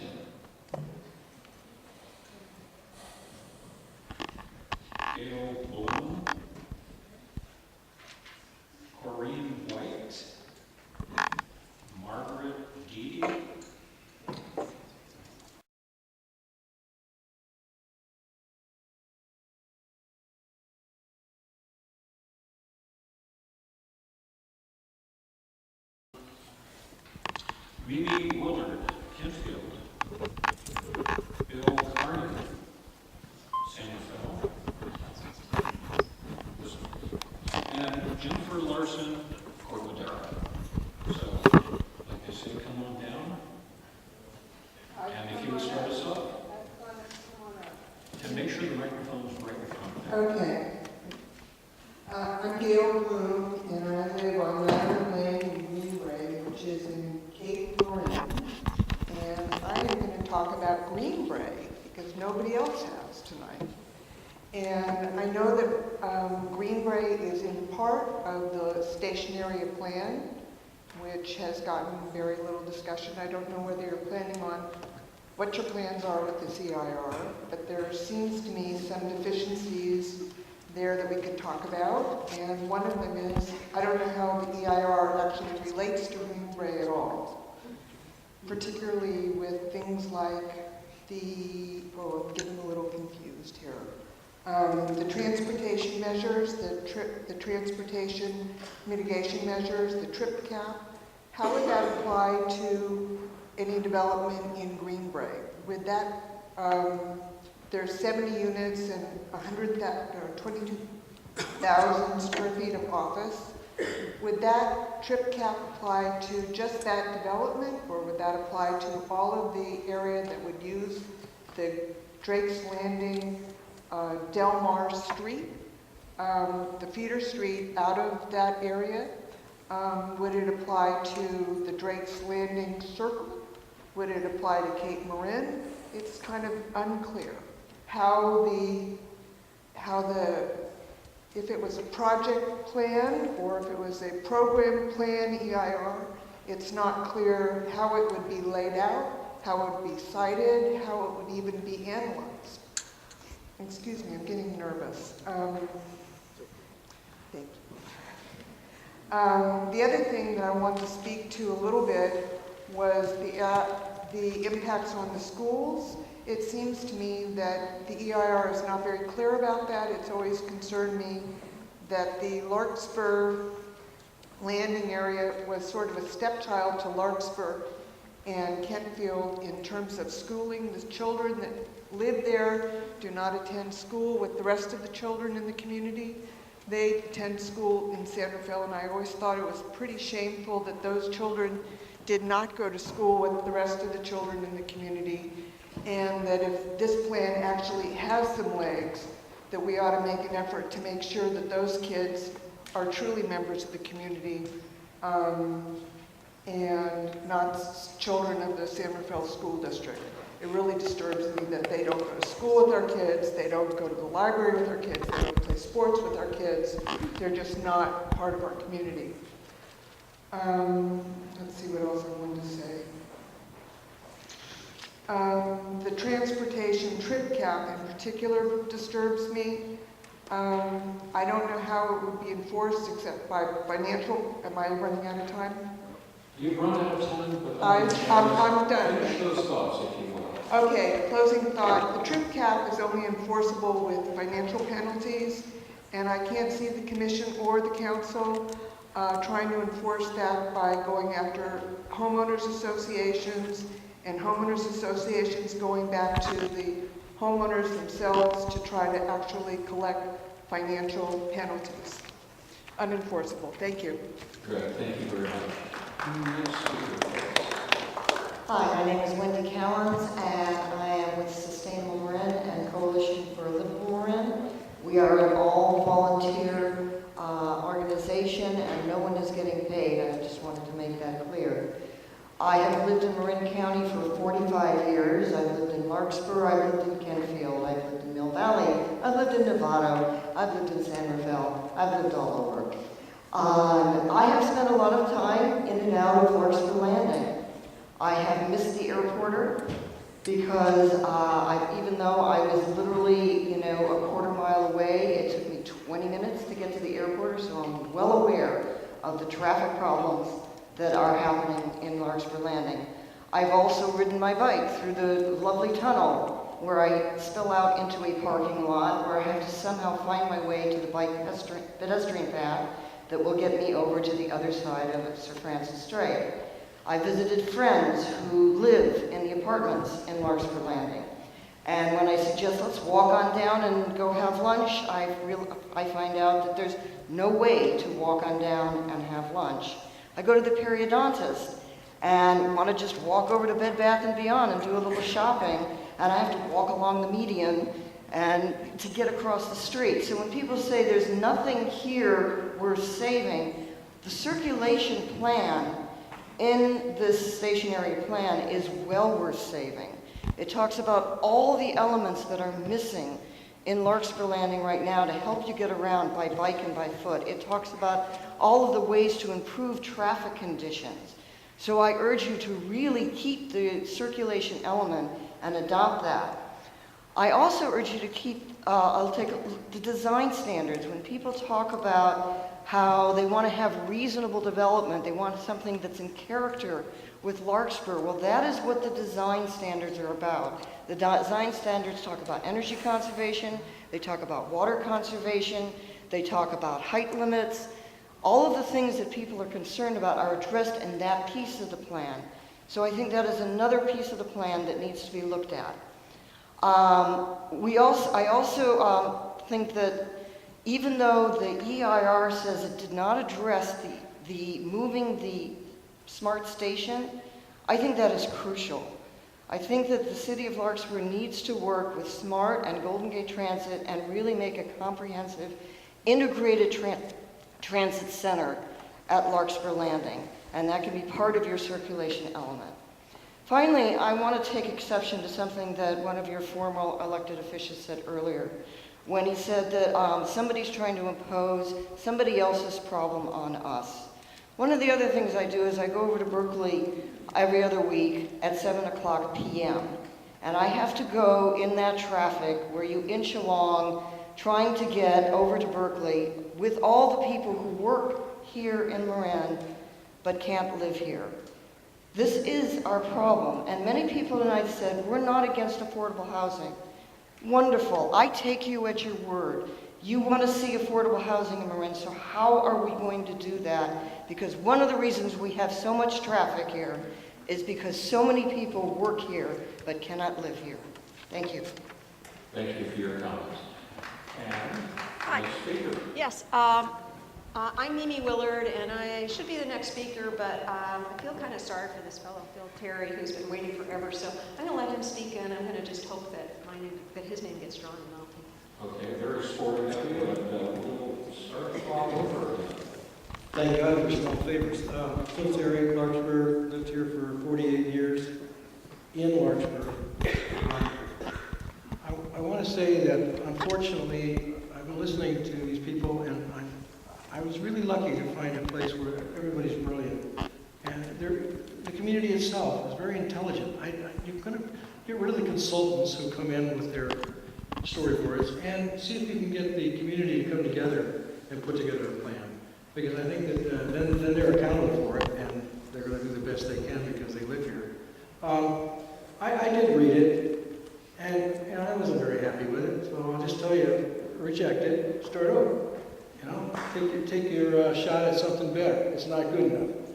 The other thing, and when I was working, my boss said, you don't get to try. You succeed and you're gone. So if these guys can't succeed, get rid of them. Find somebody who can, and somebody that's going to please the community as a whole. You're definitely seeing a lot of comments about how people feel. They're not happy, but you can make them happy. Do the right thing. That's what you were elected to do. And make it easy on us. If you can't step up and take the task on and do it right, resign. We'll find somebody that can.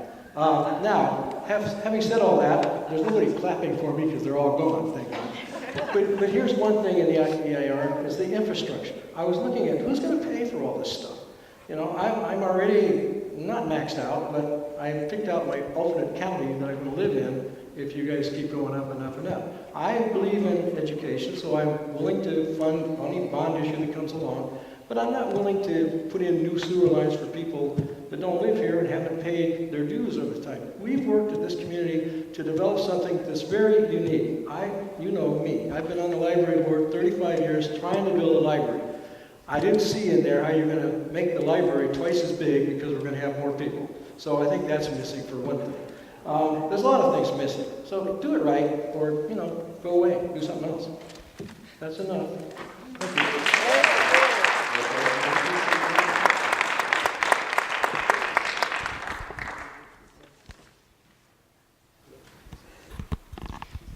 you. Good evening. My name is Bill Carney. I live over the hill in San Rafael. I'm speaking here tonight as a member of Sustainable Marin and also the Coalition for Livable Marin.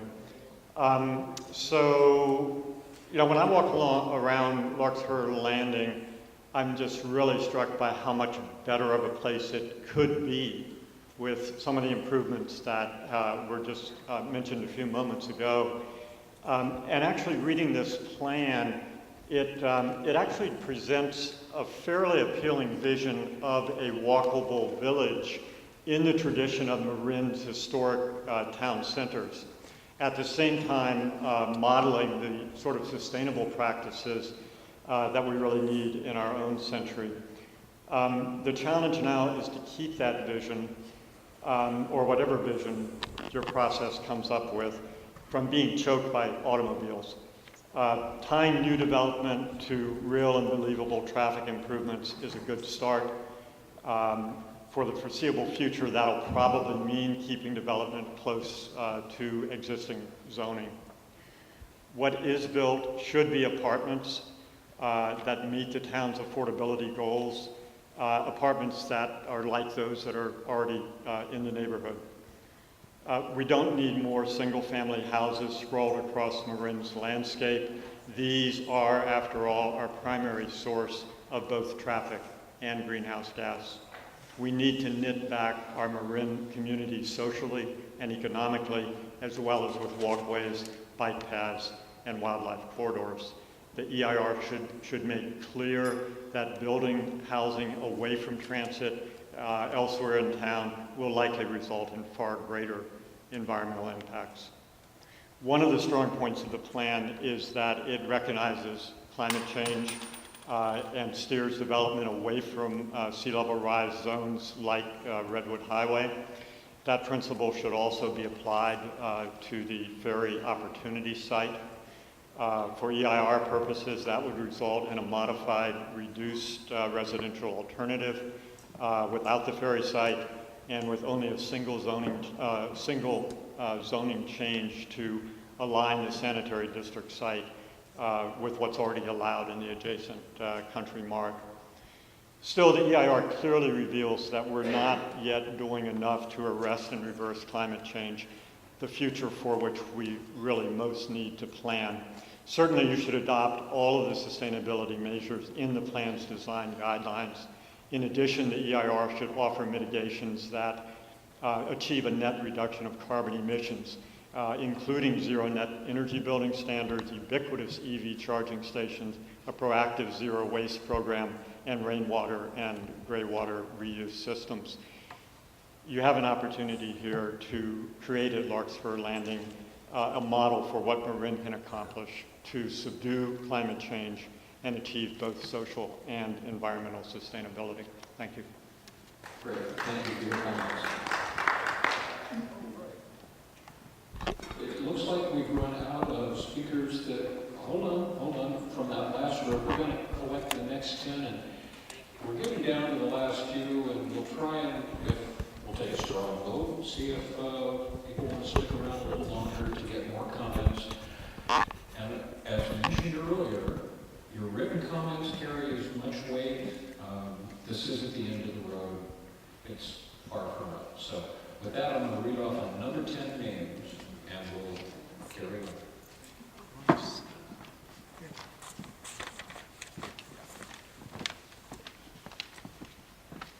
Okay. Lori Masterson from Dartmouth in Larkspur. Ed Yates, your name's on it. Ken Treverka, Greenbrier. Okay. Terry Treverka, I may be badly mispronouncing that. Michelle Hayden. Ed Hibbler.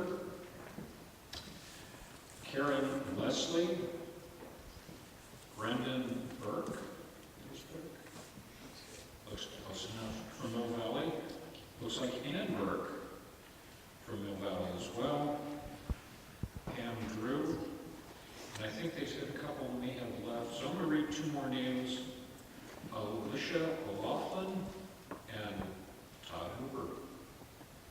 So without further ado, would you give us your name and your comments? My name's Lori Masterson. I live in Larkspur. And I want to thank all the people that came before me and said more than I could have ever said.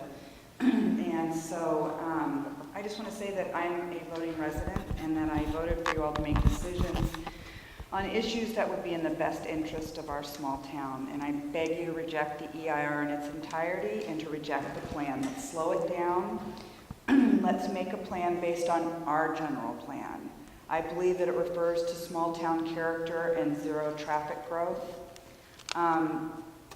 I've grown up here, and Larkspur's always taken care of those in need, and we have met our low-income housing units for now, and as I understand it, are on track for the next quota. In my opinion, SAP is not a plan of need, so please reject the EIR, the draft EIR. Hello, Terry Javerka Greenbrae, and as Lori just stated, I strongly urge you to reject the draft EIR, and I would like to cede my time to Mimi since she gave hers up. Thank you. Thank you. I appreciate that one good turn leads to another. One of the crux of the problem is that what Larkspur does affects a lot more than Larkspur here. And common sense tells us, regardless of what would be in the EIR, if we're actually in the EIR, DEIR, there's a water problem. We narrowly escaped a water emergency this spring. And yet, ironically, per MMWD, they are required to provide hookups until we are in a water emergency. They can't project a water emergency, so we just keep rolling forward till it happens. Now, with the Larkspur Landing Station Area Plan, with potential density bonuses, 920 units turns into over 1,200 units, a hotel, commercial space. Marin City now, 600 units being proposed, Seminary 300 units, plus a school, Wing Cup, Rose Lane, and now we hear St. Quentin. So, I mean, common sense tells us that our water needs are going up. So, if there's not enough water, MMWD tells me that they have to find new capacity. They're required to find new capacity. So that brings us back to desal, which people didn't want. It's very unpopular, and it's expensive on an ongoing basis. The developer pays some hookup fees or whatever mitigation costs are up front, but we will be paying higher water rates and conserving forever, long after the developer's gone. Now, Larkspur can do everybody in the county a favor, help us avert all of this by voting no project. But if you choose to proceed, you'll have to start all over again because the DEIR lacks a water sufficiency analysis as required by law for a project of this size. MMWD has or will be informing you of this, and presumably you will understand that the DEIR is fatally flawed, deficient, and cannot be certified. Thank you.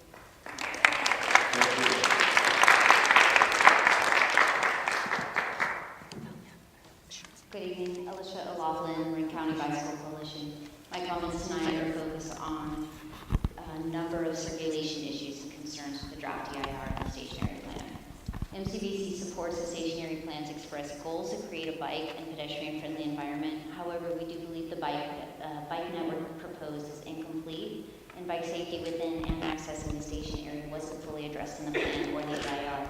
The plan is at a half-mile radius around the smart station, so that's a 10-minute walk. But to really account for bike connectivity and safety for those traveling to the station, it needs to look at the bigger picture, a 10-minute bike ride or approximately 1.5-mile radius around the station. Any increase in traffic that may result in the project will only exacerbate already bad conditions for cyclists. And there are examples of the gaps in the bike network that currently exist that were not fully addressed in the draft EIR. include I-580 to Larkspur Landing on Eastern Francis Drake Boulevard. There are gaps in the bike network, both in the eastbound and westbound directions, and any additional traffic on Eastern Francis Drake without closing these gaps is a serious concern. Also, Eastern Francis Drake Boulevard and the Anderson Drive intersection is very challenging and unsafe for cyclists, and any level of service mitigation in the EIR to that intersection really needs to address improvements for cyclists as well. There's also a significant gap on Drake between Larkspur Landing and Wolf Grade, and we acknowledge that Wolf Grade is currently outside of the station area, yet this is within a 10-minute bike ride and really should be addressed.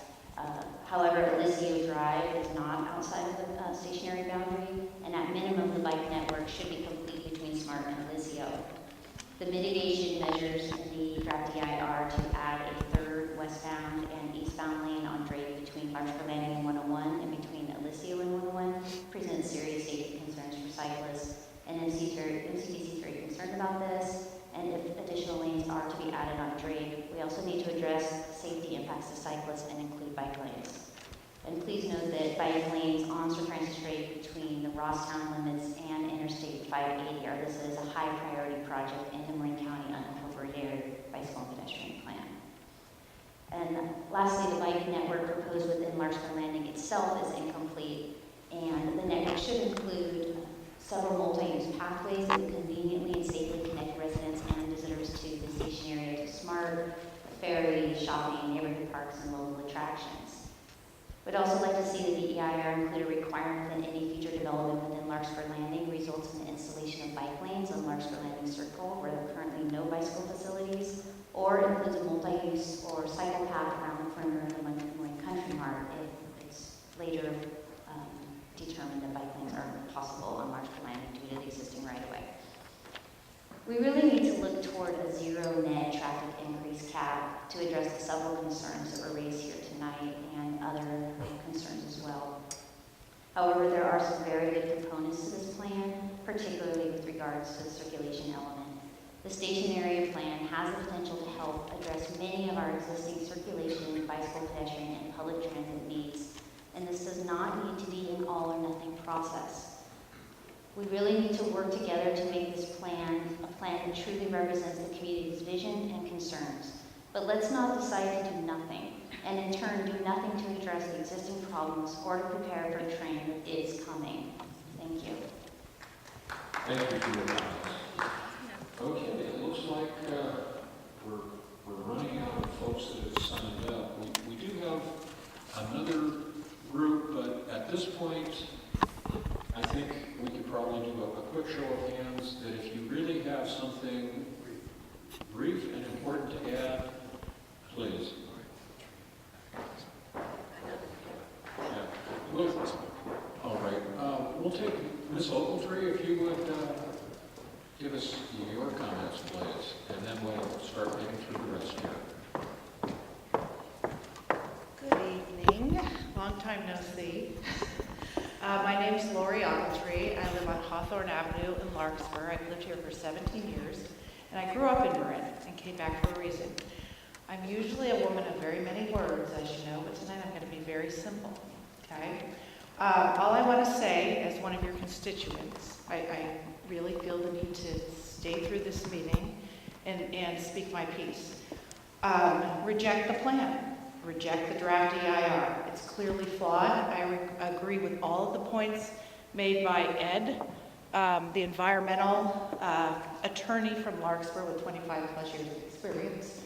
It sounds to me that not only is it flawed, but it may also be unlawful, and I don't want to put the city at risk for a lawsuit, which would be very costly to defend. The traffic studies are flawed. The trip counts are flawed. Common sense tells us it's flawed. Do not certify it. It's not worth pursuing. Thank you.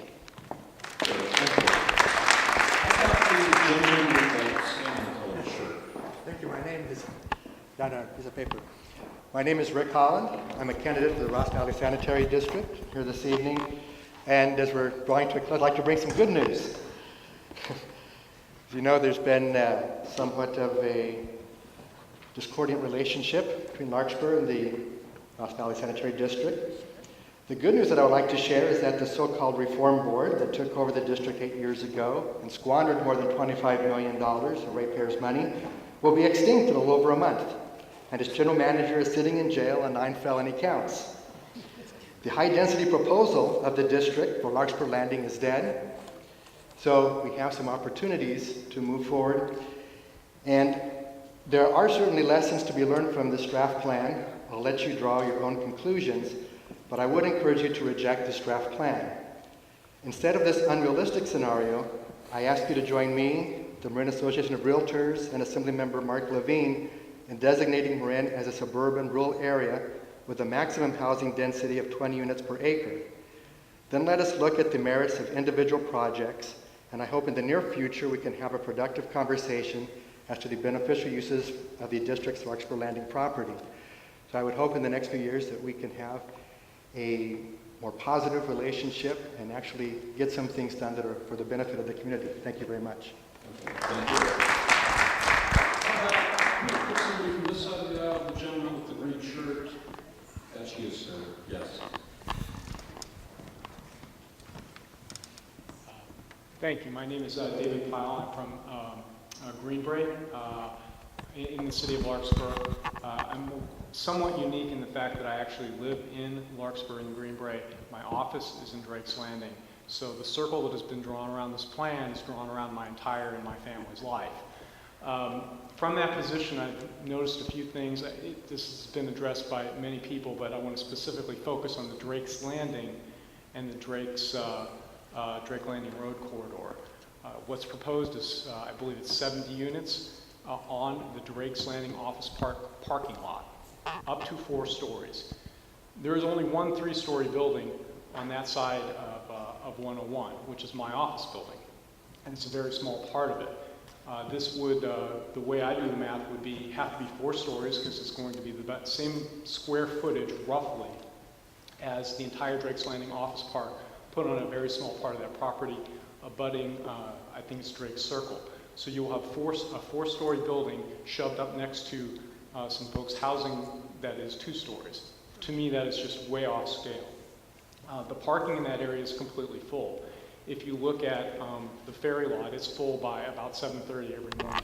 If you look at my building's lot, it's roughly 85% full, but the building's not full up and they're going to lease it up, so that will be 100% full. There's a commuter lot which will be taken over for more office space that is full every morning by 7:30. That will be, I assume that will go away because I don't know how you mitigate it. You can't dig down. And the Drake's Landing Road itself is now full of parking. So roughly doubling the office space and putting on, by my math, it was about 105,000 square feet of residential units represented by those 70. There's no room. And you're just going to make the traffic worse and you're just going to make the parking worse. So like everybody else, the EIR needs to be rejected and we need to go back to the drawing board.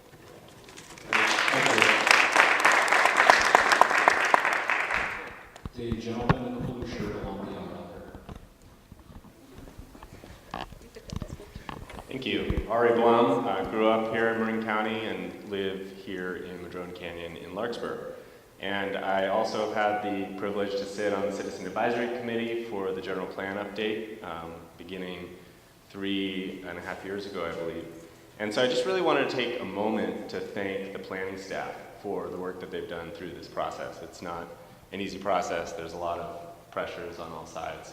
And I think they've been able to put these materials in front of the community in a way that's created this example of democracy for us, which I think is really helpful for our community. There were also a number of other community meetings, much less well attended over the last couple of years. So I know it takes sometimes the culmination of things to bring the community out, but I think the staff's worked hard to do that. So thank you for that, and thank you for the work that I'm sure you'll do in responding to all the comments brought by the community tonight. Thank you. Okay, thanks for your comments. Okay, the gentleman with the tie, colorful tie toward the back. Yes, you. Come on up.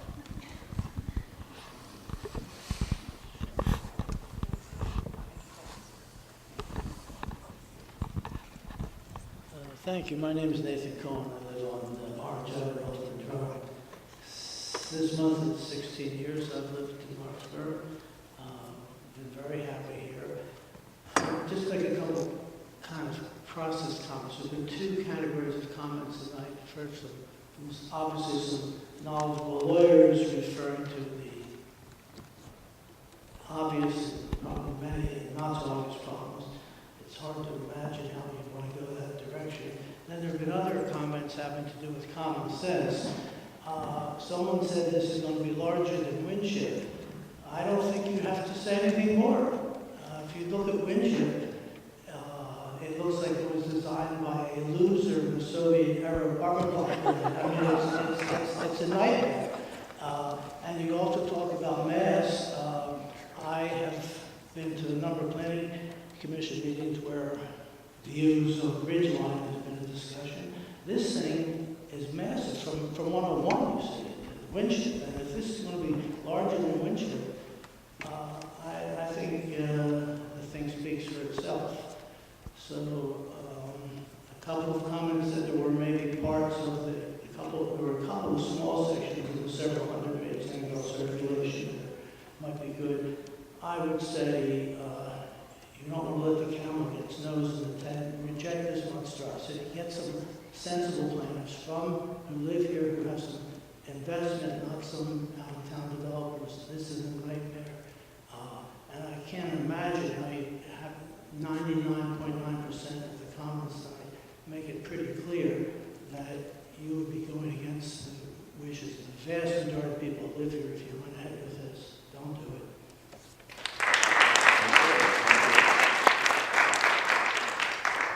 Let's see, who else? There's a woman, Brown. Yeah, come on. Hi, my name is Denise, and I live in Cordillera, and I just kind of wanted to reiterate some of the points that were already made. One of the points I wanted to make is that, we're not hostile to opposing viewpoints. We're hostile to the state regulation of thousands of unelected bureaucrats and thousands of unelected bureaucrats spending money on plans that appease regional governances. So we believe in democracy, but not being a top-down democracy, a bottom-up democracy.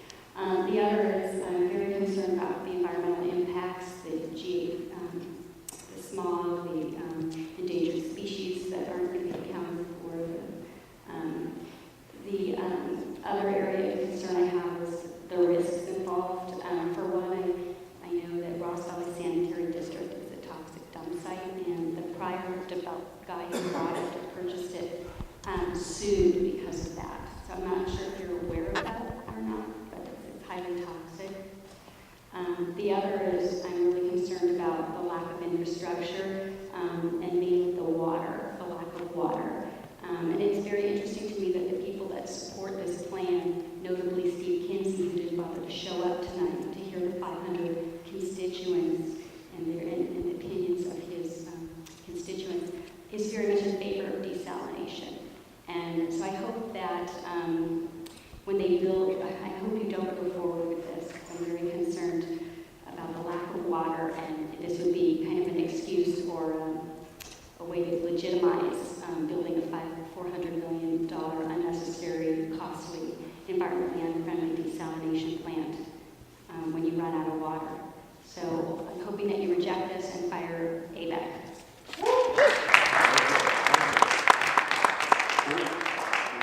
Towards 10:30, and I'm going to go for one last speaker. You've been patient, sir. Come on up.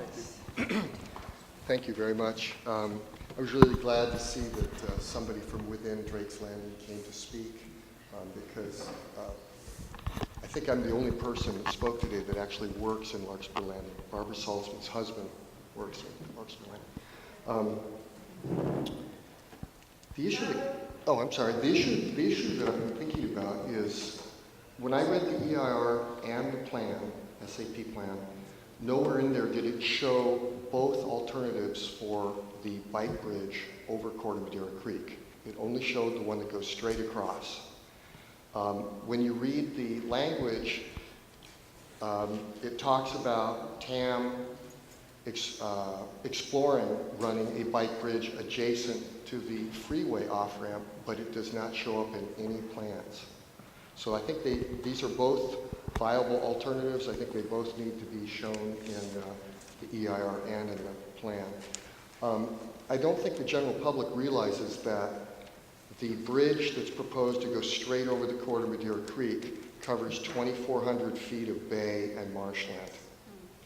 Then it's paved on the railroad right-of-way for another mile, plus or minus, till it gets back to Redwood Boulevard and Warnham down there. The alternative that runs next to 101 would come off that same view platform, cover a few hundred feet of bay and a very small amount of marshland, and then ultimately land on a Class 2 existing bike path that's there today.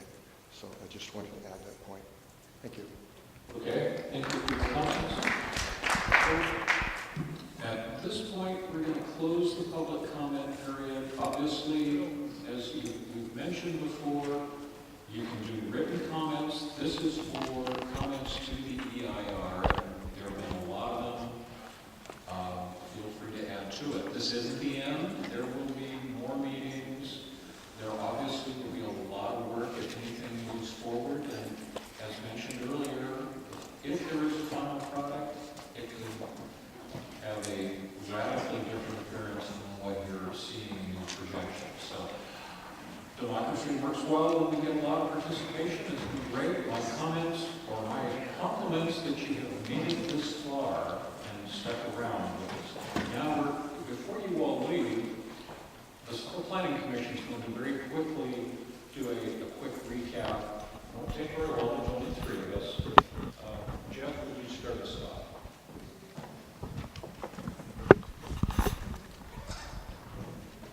Sure. Thanks everybody for hanging on this long. I just would suggest that we record all these comments as was expressed at the beginning in terms of taking all this input and reviewing it very carefully. I think there's clearly an indication of a lot of problematic areas in the EIR, and you know, some of the fundamental questions echo my own in terms of the necessity that housing have to be a component of this this plan. Seems to have guided the planning process and the EIR evaluation in a way that maybe wasn't initially intended by the city. You know, it's a lot of development. There is, I think, clearly an opportunity for some amount of development in that area. What that right amount is, I don't think it's been clearly articulated yet.